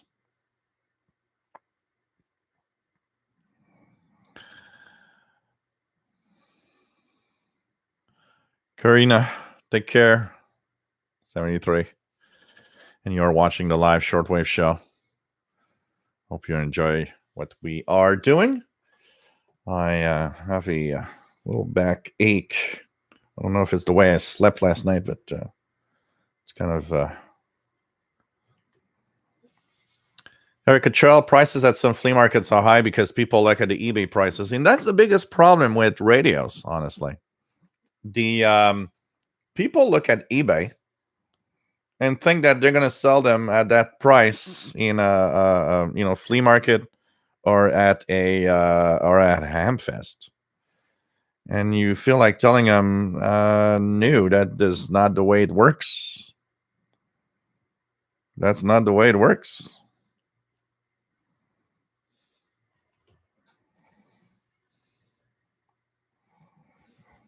And, you got to count on one thing. When I see people saying, well, on eBay, they sell it for that price or whatever. One of the things that also isn't realized is that a lot of them sell them at crazy prices, but aren't selling them. They're not selling them. It's pretty crazy. And like everything, and like I always say, and that's one thing that I also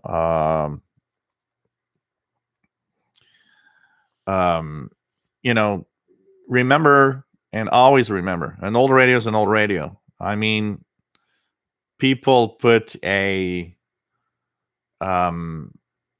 value to an old radio, and I am still one that thinks that, if you bought a radio for $50 in 1955, it's not worth more than $50. It's an old radio. It has been here since 1955. It's an old radio. Stop thinking it has a value. It doesn't. It's an old radio. If you're to buy I look at the my Grundig satellite transistor 6001 that I have here, which is also the Grundig 210. I've seen it on a website where they actually sell stuff. That it's kind of an online flea market, and the guy was asking $1,000 for it. I got news for you. For $1,000, I'm going to buy some really recent, nice, beautiful radio. Keep it. It's nice, but I'm not paying $1,000 for that. And I still stand. We got to stop giving a high value to these old things, because they're not worth it more, and they're not worth it what people are asking, honestly.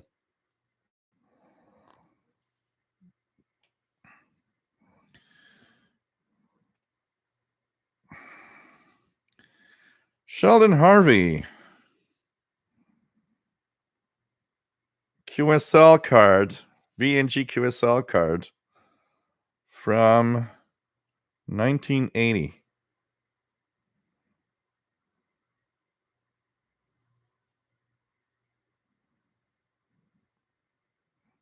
Oh, this is nice. So this is one side. Oops. This is one side. Oh man, and it wants to. So this is VNG QSL card. And you've got side 2.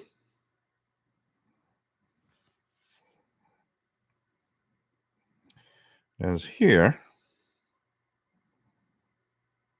Look at that, guys. Side 2 with Sheldon's info on it. Pretty neat stuff. I'm jealous. I would have loved frequencies that they were transmitting: 4500, 7500, and 12,000.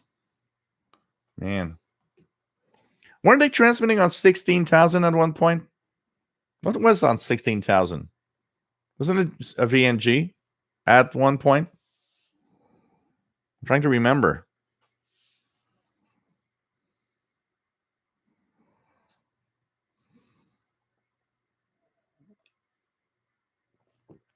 Oh man, James Farley went into digital modes on shortwave with an AEA PK232. That was a very popular device back then.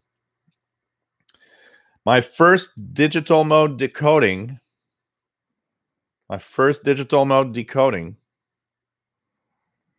was with the SWL plug-in cartridge that was for Commodore 64.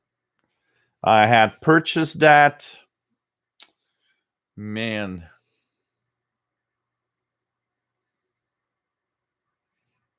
I think from Universal Radio. And I remember I think I'd sent them a money order or something like that.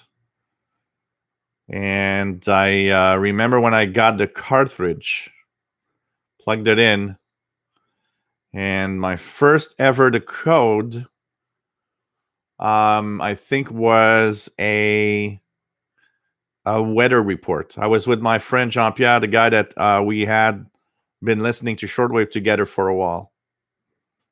Back then, maybe the first year and a half, we would listen often because we had the same realistic DX100. And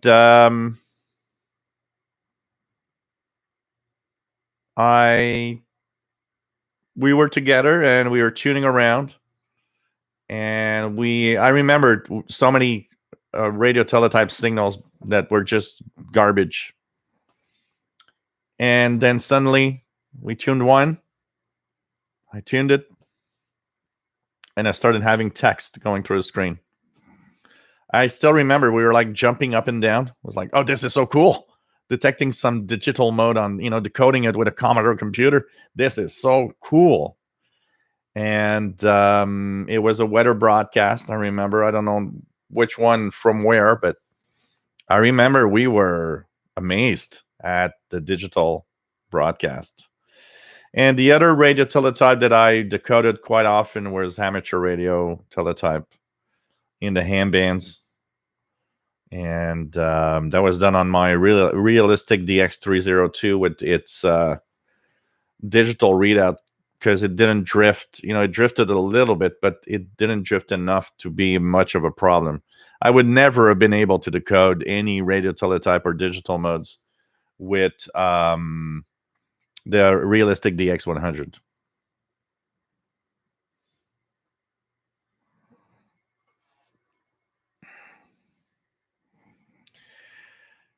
JD Williamson says, well, I'm under the assumption that they don't make them like they used to. However, sometimes for the better, sometimes the older is still better. In a radio, let me just say one thing. So that satellite transistor 6001 is a marvel of craftsmanship, of how it's built. It's crazy. It's beautiful. It works well. But you know what? For reception, an XH Data D808 beats the crap out of it immediately. And that without any contest. When we go to radios that are that old, I do not believe any of those perform better than anything today. They could be very close to what we have today. That said, they could be very good radios and get pretty much everything that you get today. But honestly, it's a very, I don't know, it's a very personal thing. but it's still, and that's the idea behind it is mostly it's still old radios. That thing was built in 1969. It's beautiful. And I mean, I find it really cool. I'm happy to have one. Thank you, Fastload, for that radio. It's just crazy good. I was actually thinking of firing it up today, later after the show, and listening to Shortwave with it. But I'm not paying 500 for that. It's not worth that. I'm not paying 1,000 for that. It's not worth that at all. At all. It's cool. It's marvelous for the time. You get stuff today that's much more interesting for $1,000. You'll get a really nice radio. You'll get something with digital readout. You'll get something that, it's all I want to say. And I know some people are in that field, and for them, it's that thing is worth a fortune. When I look at that show where people bring in junk from the garage, and it's like, oh, this is an antique 3/4 inch plate from the era of whatever. And it's like, well, this is worth $25,000. And I'm like, yeah, you gave it a value of $25,000. It's a piece of junk from 200 years ago. It's only that in reality. I'm sorry. But that's my take. Some people think differently. But once again, nothing, and that's my take on it, nothing that is worth a certain price is worth more 50 years later. Nothing. But that's, I understand the rarity of stuff, There's only 2 of them that were made. A story that I have here, and that's just funny. When I was young,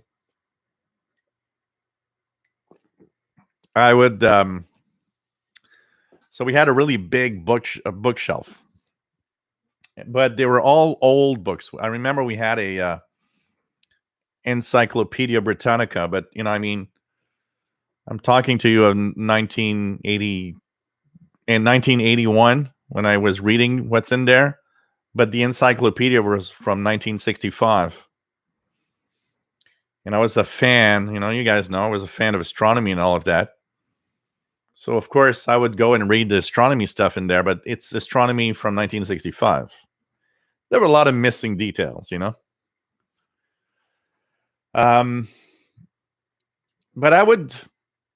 what I would do when I was bored is I would take the books out and I would actually create buildings off with the books. So I would put the books in a certain way and build buildings that were like 5 feet, 6 feet high, 7 feet high. And I'd have fun with that.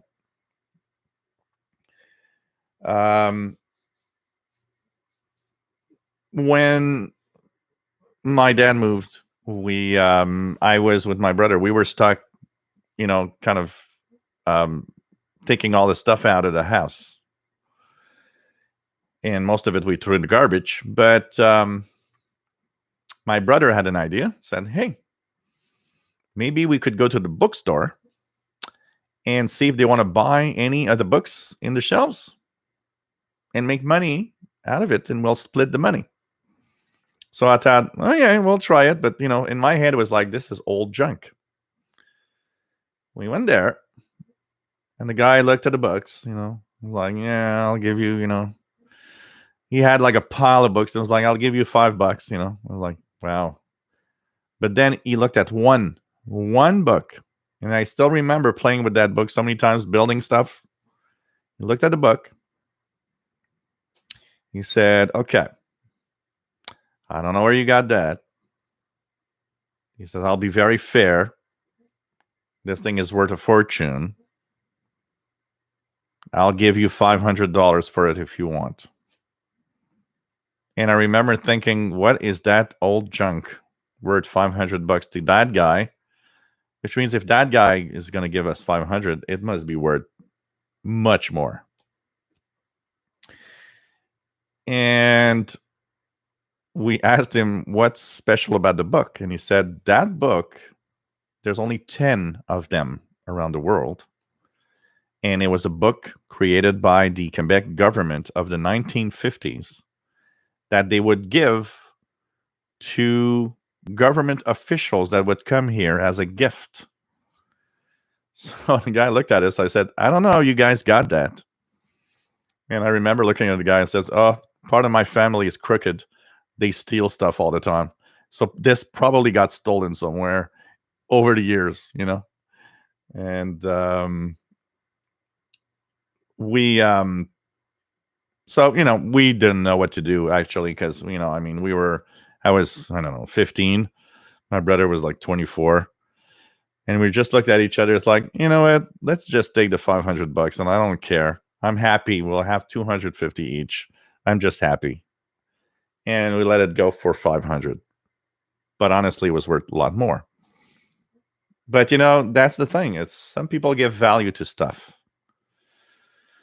For me, it was an old junk. It was an old book. What the hell is that? You know? It's crazy stuff, and there's a market for that, and some people thrive and make a living out of it. I had a client of mine when I do a lot of tech jobs. One of my clients was selling hockey memorabilia on eBay. It was his job. He earned a living with that, and he would go to flea markets every week, find stuff that is hockey related, and he was very passionate. I would go there, fix the computer because he had a glitch, and then we'd spend like 2 hours where he would explain that is a Maurice Richard figurine from 1972 where it came with a pack of that, and you could have it in this, you know. That's another thing. And this card comes from a case of beer that you would buy in 1975. And this thing is worth a fortune because there's not a lot of them. And I was like, it's just a hockey card. Come on. It's just a figurine that looks like an old thing. But, you know, he would show me some of the stuff on eBay that he sold. And he had things, memorabilia from, you know, the 60s and the 50s that he'd sold for $1,000, $1,500, $2,000, $3,000. I was like, wow. And, you know, I would say, wow, I wouldn't pay that, but I guess somebody somewhere wants to pay that, you know. And of course, it all comes down to that. Is somebody somewhere willing to pay for an old thing? You know, we're talking about the Atari 2600. So the Atari 2600, as time goes by, these things are getting, I mean, they sold a lot. So the market is inundated. You know, there's so many of them. But as time goes by, a lot of people threw them away. As time goes by, the market, the number of them is smaller and smaller, and it's old technology from a specific era. I look at my Atari here. I look at my Amiga. I mean, I got the Atari off. So I was walking outside, and it was raining, and there was a keyboard next to the trash. And I remember it looked like a PC keyboard, so I was like, "Oh, a keyboard." But then I looked closely, and I said, "Oh, this is not a keyboard. This is a computer." And I just moved the trash, and I was like, "Oh, this is an Atari 1040 ST." And it was raining, pouring rain. And I remember I took it home. And when I got home, I would do this. I would take it like this in my arm and over the bath, and it was dripping water. It was full of water inside. But of course, it wasn't plugged in. So when it's not plugged in, usually you can maybe do something, you know. I took it apart, took the hair dryer, and I dried the inside for a good while until I was sure that it was like really dried out. And I plugged it in, and it turned on, and it was working. The Amiga 500. The Amiga 500, I see them on eBay sometimes going for high prices. It's known to be, for the time, The Amiga 500 is known to be, for 1985, one of the best computers that existed at the time. It was light years ahead of a Mac computer. It was light years ahead of PCs. It was, and when I look at it, I'm not surprised. It is definitely an amazing computer for the time. Now, it didn't take on as, and today we're not using Amigas, we're using PCs or Macs or whatever. But, when I got that, it was a garage sale. There was a bag, and there was this thing. Once again, looked like a keyboard, but then when I went closer, it was like, oh, an Amiga 500. And there's this big guy comes to me, it's like, yeah, you're looking at the Amiga. And I'm like, yeah, it's how much you want for it?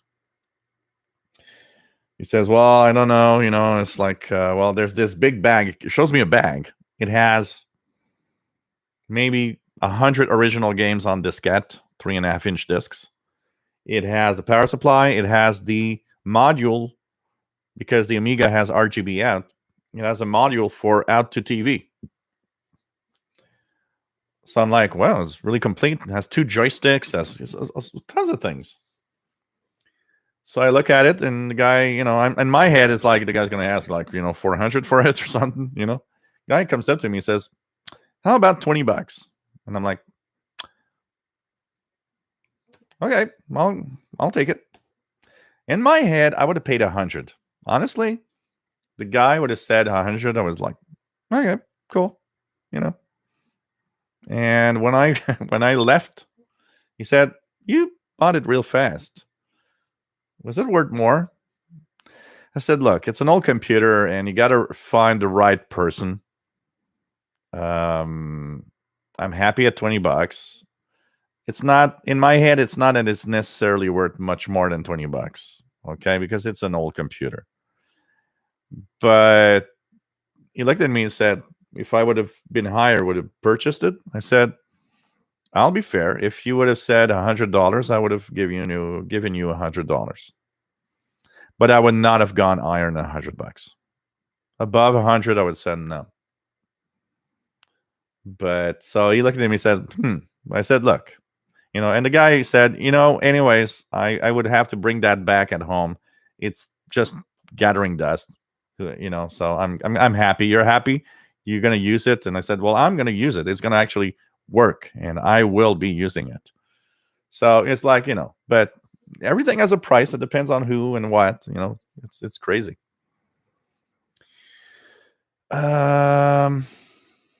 Catalan says, I have the same opinion on technical things are better new. Only wine is an exception. Mike Hill, nice QSLs from VNG. Sheldon sent me a BPM China QSL. Let's check that out. I like several QSLs, actually. So here is a BPM China QSL card. Oh, this is nice.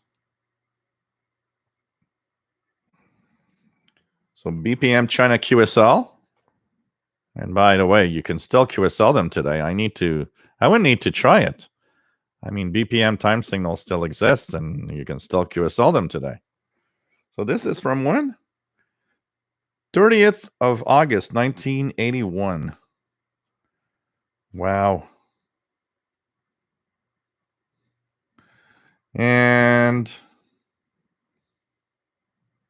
Radio Baghdad, Iraq. Oh, man.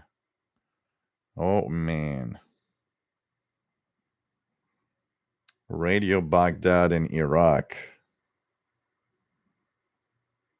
Side 1. Look at that.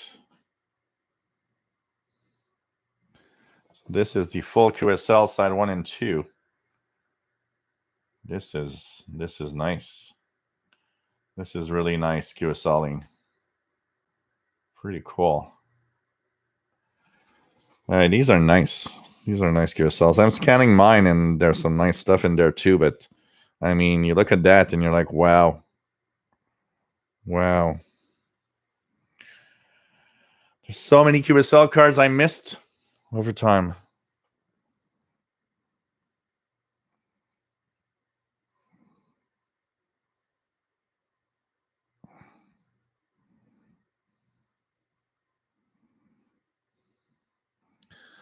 Jasmine, whoa, I just Googled that PK232. So they made a whole box to decode because the computers of the time weren't powerful enough.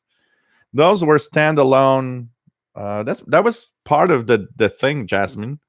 And those were standalone boxes that would plug into a computer screen and would decode automatically on their own.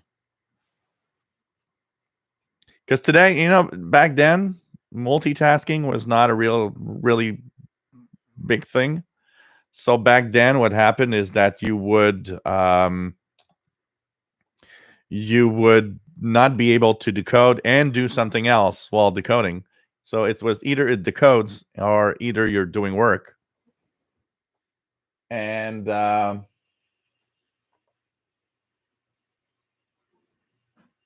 just looking at the different frequencies here. So I don't know if it's me. Propagation seems to be kind of weak today. So, by having a box that does it all, you didn't have to use you could use your PC to do other things. Eric Cottrell says a lot of radio teletype signals back then were encrypted. One great RTTY weather station was WBR 70 located in Florida. I don't remember which one I decoded when I listened to it. Jay Skytrooper, remember the Night Kit Star Roamer? Well, yeah, it could detect the mode. Rufus Newt making me feel old. Used to service Telex RTTY printers. Oh, boy. Oh, man. Jason Wallace, 27 megahertz open again, US to New Zealand on 27025. Wow. That is cool. Res Gladden, nice to have you on board from Ottawa. 2 kilometers from CHU. I can pick it up on a wet piece of string. I'm just going to let Paul the cat out because he wants to get out of the room. Oh, no, it's already out. It's okay. The door wasn't completely closed. So, man. Liam Conlon, have you anything on Perseus Radio? I like the box. Well, apparently they're good, but they're really expensive. Terry Cook, my first Elmer had a Teletype Model 15 he got from Mars back when they gave away a lot of equipment. It sprayed oil all over the shack when it was working. Oh, man.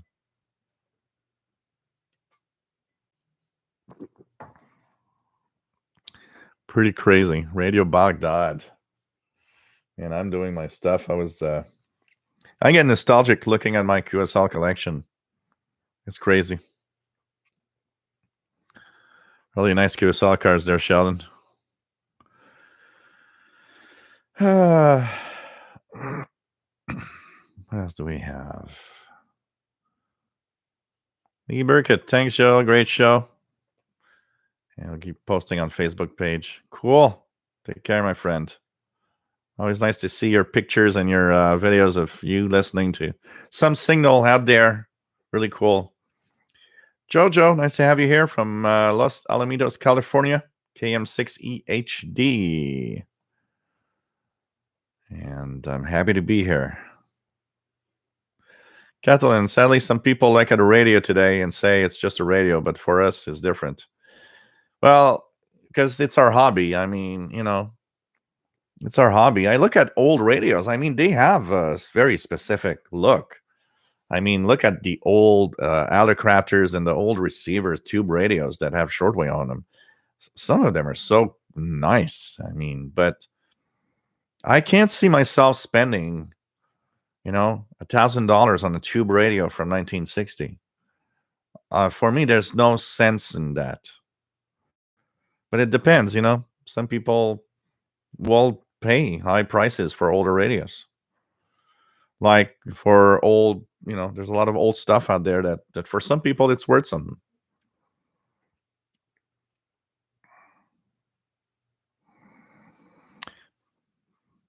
Jasmine says, I guess I took I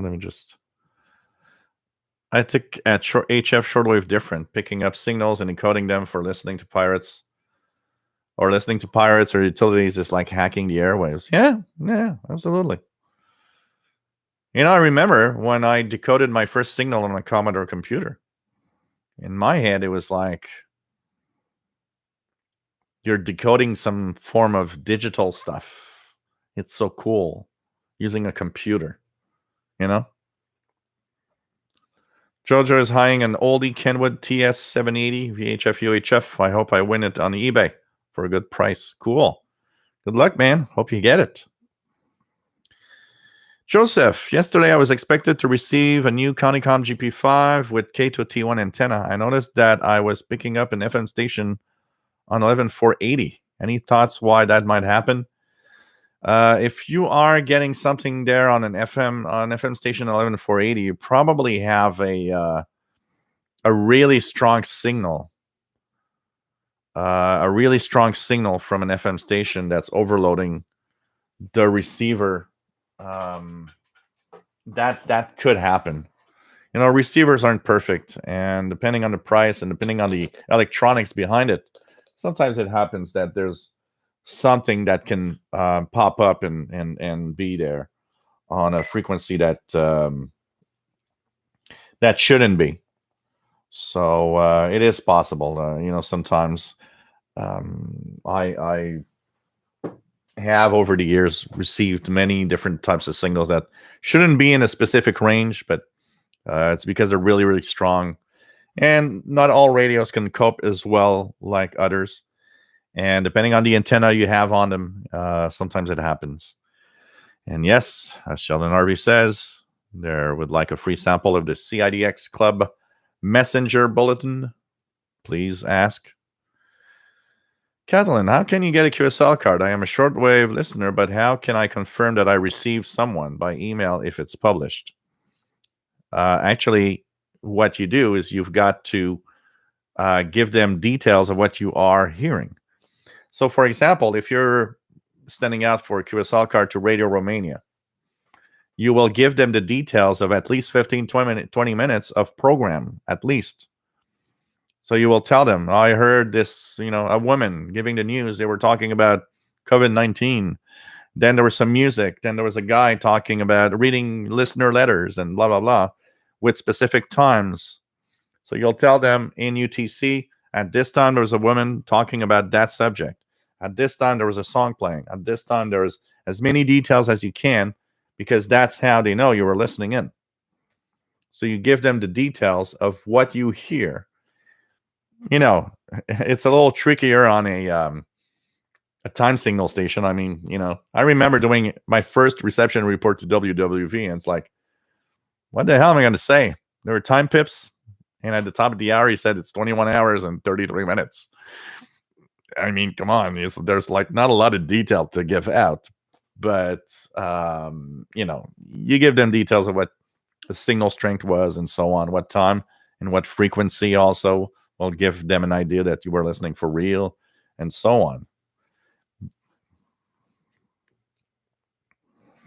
Jasmine, yeah, it was honestly, the PK232 was simply a computer that was dedicated to decoding digital modes, pretty much. It had an output. I remember it had a VGA output for a computer screen. Donald Hosmer, have a great pizza time. This is what we're going to have here too after the show. DB Ob, nice to have you on board. Can I receive UVB 76 currently in my location? Still a little early for that here. Let's try, I'm just going to try the European weather stations first. That's going to give me an idea if I do get something from Europe first. So 5450. Whoops. 5450. So I'm getting the weather. Let's try 4625.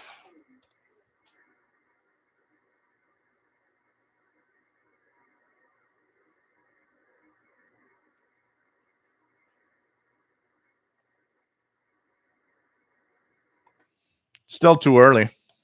I haven't heard the buzzer in a few weeks now.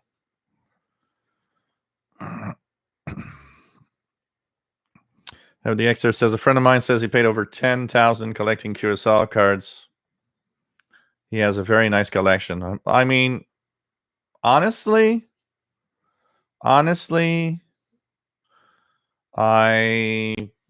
if I go back, if I think about all the money I spent in the 80s and 90s for QSLing, it probably goes to thousands of dollars. Probably goes to thousands of dollars spent for getting QSL cards, for sure. Liam, my phone is a Samsung Galaxy S9 Plus.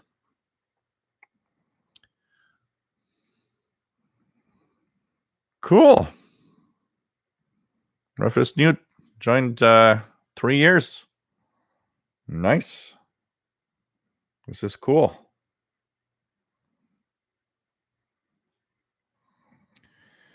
Let me just check everything here. Okay. Helicopters, Archer's Helicopters. There's a market for certain old radios. I received 2 offers by my restored Helicopters SX42 of over $1,000.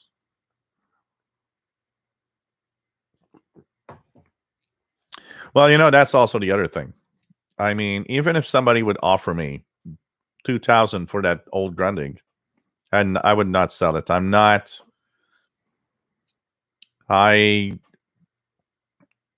There are things money can buy. Money cannot buy everything. And well, of course, if somebody says I can give you 10 million, well, okay, I'll buy one on eBay for 1,000 and I'll still have 10 million. But I mean, reasonably, there are things that money cannot buy.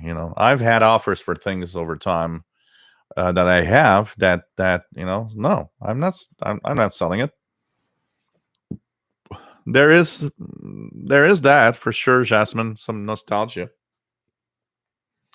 There are some people out there that have collections of radios, and because it all goes down also to some very unique features that certain devices might have or certain radios might have. That's the other thing also. So Catalan, you can hear thunder. You can hear lightning at almost every frequency range. But I use personally AM radio because AM radio, especially in the daytime, gives you an idea of how close they are. Francisco Garcia, nice to have you on board from Zacatecas, Mexico. Nice to have you on board. Bernie Solano from Costa Rica. Nice to have you here, my friend.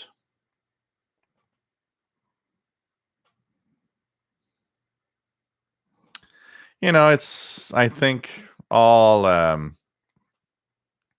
it's all a question of what it's worth for you. I mean, I don't. Maybe it's because I don't also give much of a value to objects. When I say, I'm sure somebody somewhere, when I said, well, it's just an old radio, probably like, well, it's not just an old radio and blah, blah, blah. I don't have, for me, objects don't have that much of a value. If I will have a sense of I will be sad. I will have a sense of nostalgia about things of the past. I've had some radios that I sold that I shouldn't have never sold. But overall, when you look at all of it, for me, it's just a radio. It's even if I purchased a radio Look at my radios. Even if I purchased a radio $100 5 years ago, for me, it's not worth 150 today. For me, it has less value actually today because it's an old radio that I used.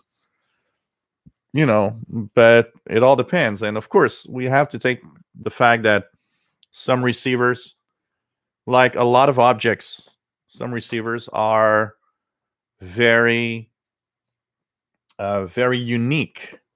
I mean, when I look at the Grundig, once again, the Transistor 6001, that thing is extremely special. The way that it was designed and the way that it was constructed, it's crazy. So there are things like that that will give a receiver or any thing that you want to purchase and collect over time. There are things like that that are going to be worth something for a simple reason that they are unique in their the way of being constructed and the way they were designed back then. And yes, there are things that are have very small amounts. There are radios that exist out there that were made for just, there was just 50 copies of it. And that side of things where there's not a lot of a certain radio or a certain thing is often something that that often will give it a higher price because there's not a lot of them. I had one. I don't know where it is. Oh, you're here. I think here it is. This is something that I like. This is a book that I absolutely love. So this is something I purchased many years ago. If you guys want to have fun and like older radios and reading a little bit about oldham, this is a book that is kind of interesting. So this is Machine Age to Jet Age, and this is 3 because there are many of them.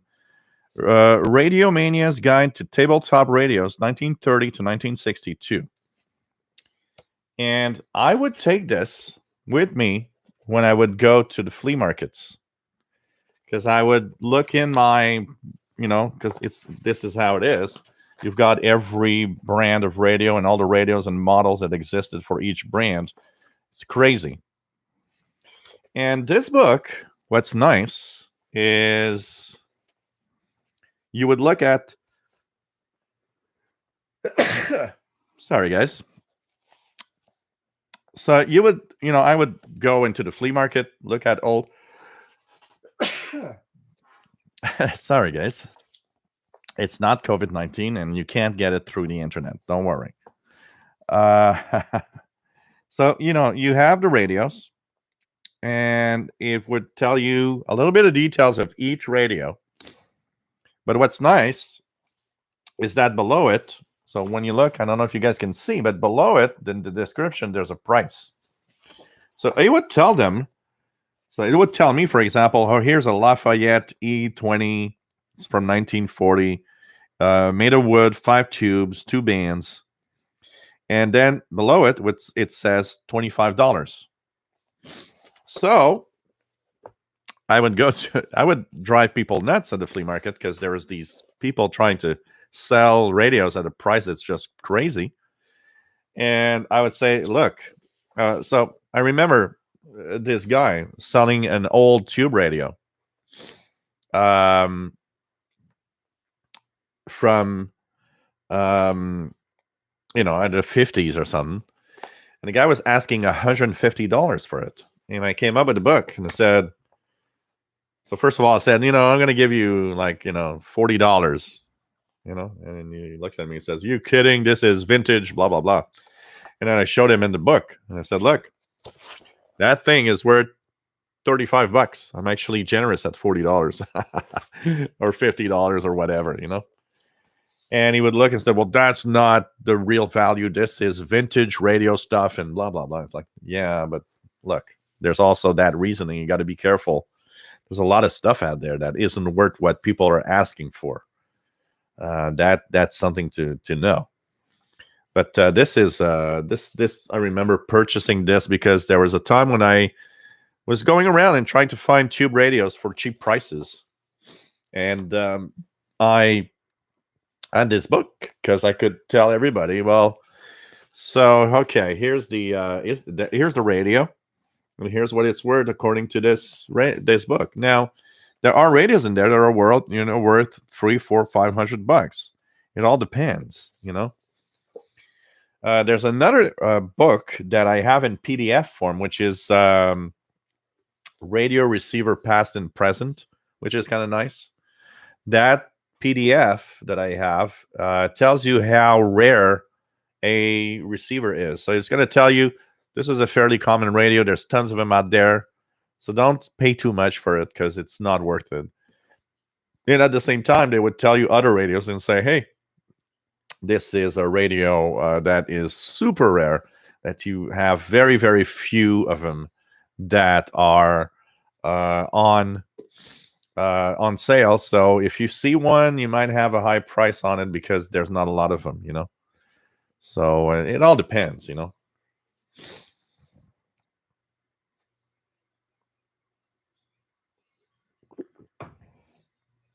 A Spartan Bluebird.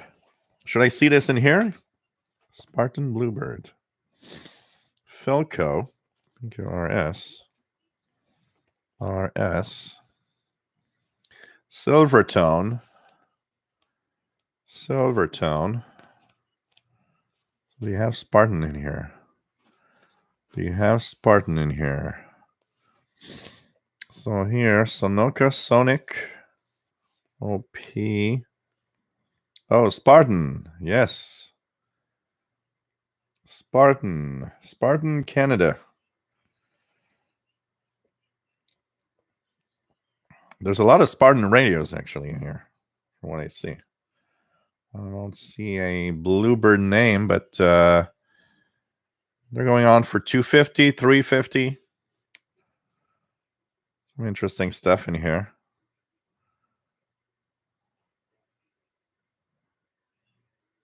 The highest priced one is $350, but this book dates from, I think this book is like 10 years old. It's kind of interesting. Jasmine says, I think we're safe from shield virus. We're more worried about Paul. He's not in the room anymore, so there's nothing to worry about. Oh, man. Dan V, nice to have you here from Ohio and AWJZ. Liam says, my cats say hello. Susie and Tiger, nice to have you here, Mr. Cats.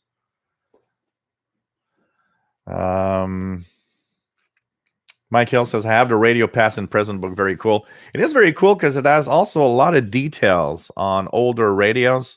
So anybody that is looking into buying older receivers, it's nice because it gives you a lot of technical details of the radios themselves, which is really, really nice. Mark Cope, Saudi Arabia, pretty decent in Dallas, 11,820. Let's check it out. 11,8. Whoops, I said 11,10 here. 11,20. Oh man, it looks strong. Look at that.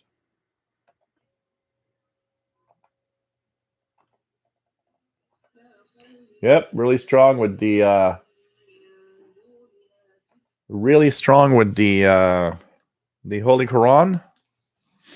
Are you buying an ICOM IC705? Not really. Why, David Jones? Understand the times. Nice to have you here. Just getting here. I'm on the back porch. WWV coming in weak, but readable on 10 megahertz on the Sony 7600 JR. Nice to have you here, Tom. KC8 KSK in South Carolina. Is Voice of Turkey there? Voice of Turkey. If you guys want to listen to Voice of Turkey in English, it is on the air, 9830 kilohertz. Really good signal. Voice of Turkey, 9830 in English. So this is my usual 22-hour listening. I tune in Voice of Turkey while I'm cooking food in the kitchen usually. So really nice to see that they're on with good signal tonight. They're always late. They were late. They're sometimes late. And it happens. Sometimes they're not even there, which is even worse. But most of the time they're there. But if you tune in and you don't hear them, sometimes they're late, like 5 minutes late or something. So this is kind of interesting. So hey guys, I'm a little tired, and I'm gonna go eat some pizza. So we've been on for 2 hours 25. I hope you enjoyed the show today. We'll see. Maybe Sunday something's gonna happen. Who knows? And hopefully there might be. Maybe not. I don't know. We'll see. So I want to wish everybody a great weekend. I want to thank you all for being here. Hope you enjoyed the show today. And don't forget, you can join the official SWL channel Facebook group, which is a nice place to be. And I want you guys to stay safe. Listen to the radio. That's what I'll be doing tonight. I'll be taking it easy with pizza, listening to the radio, and hope that you enjoy the content. I'll try to make some videos maybe tonight or at least this weekend. Take care, everybody. And don't forget, talk about shortwave radio. It's going to be the perfect thing that you can do to have social distancing. People will get bored. Take care, everybody, and see you soon.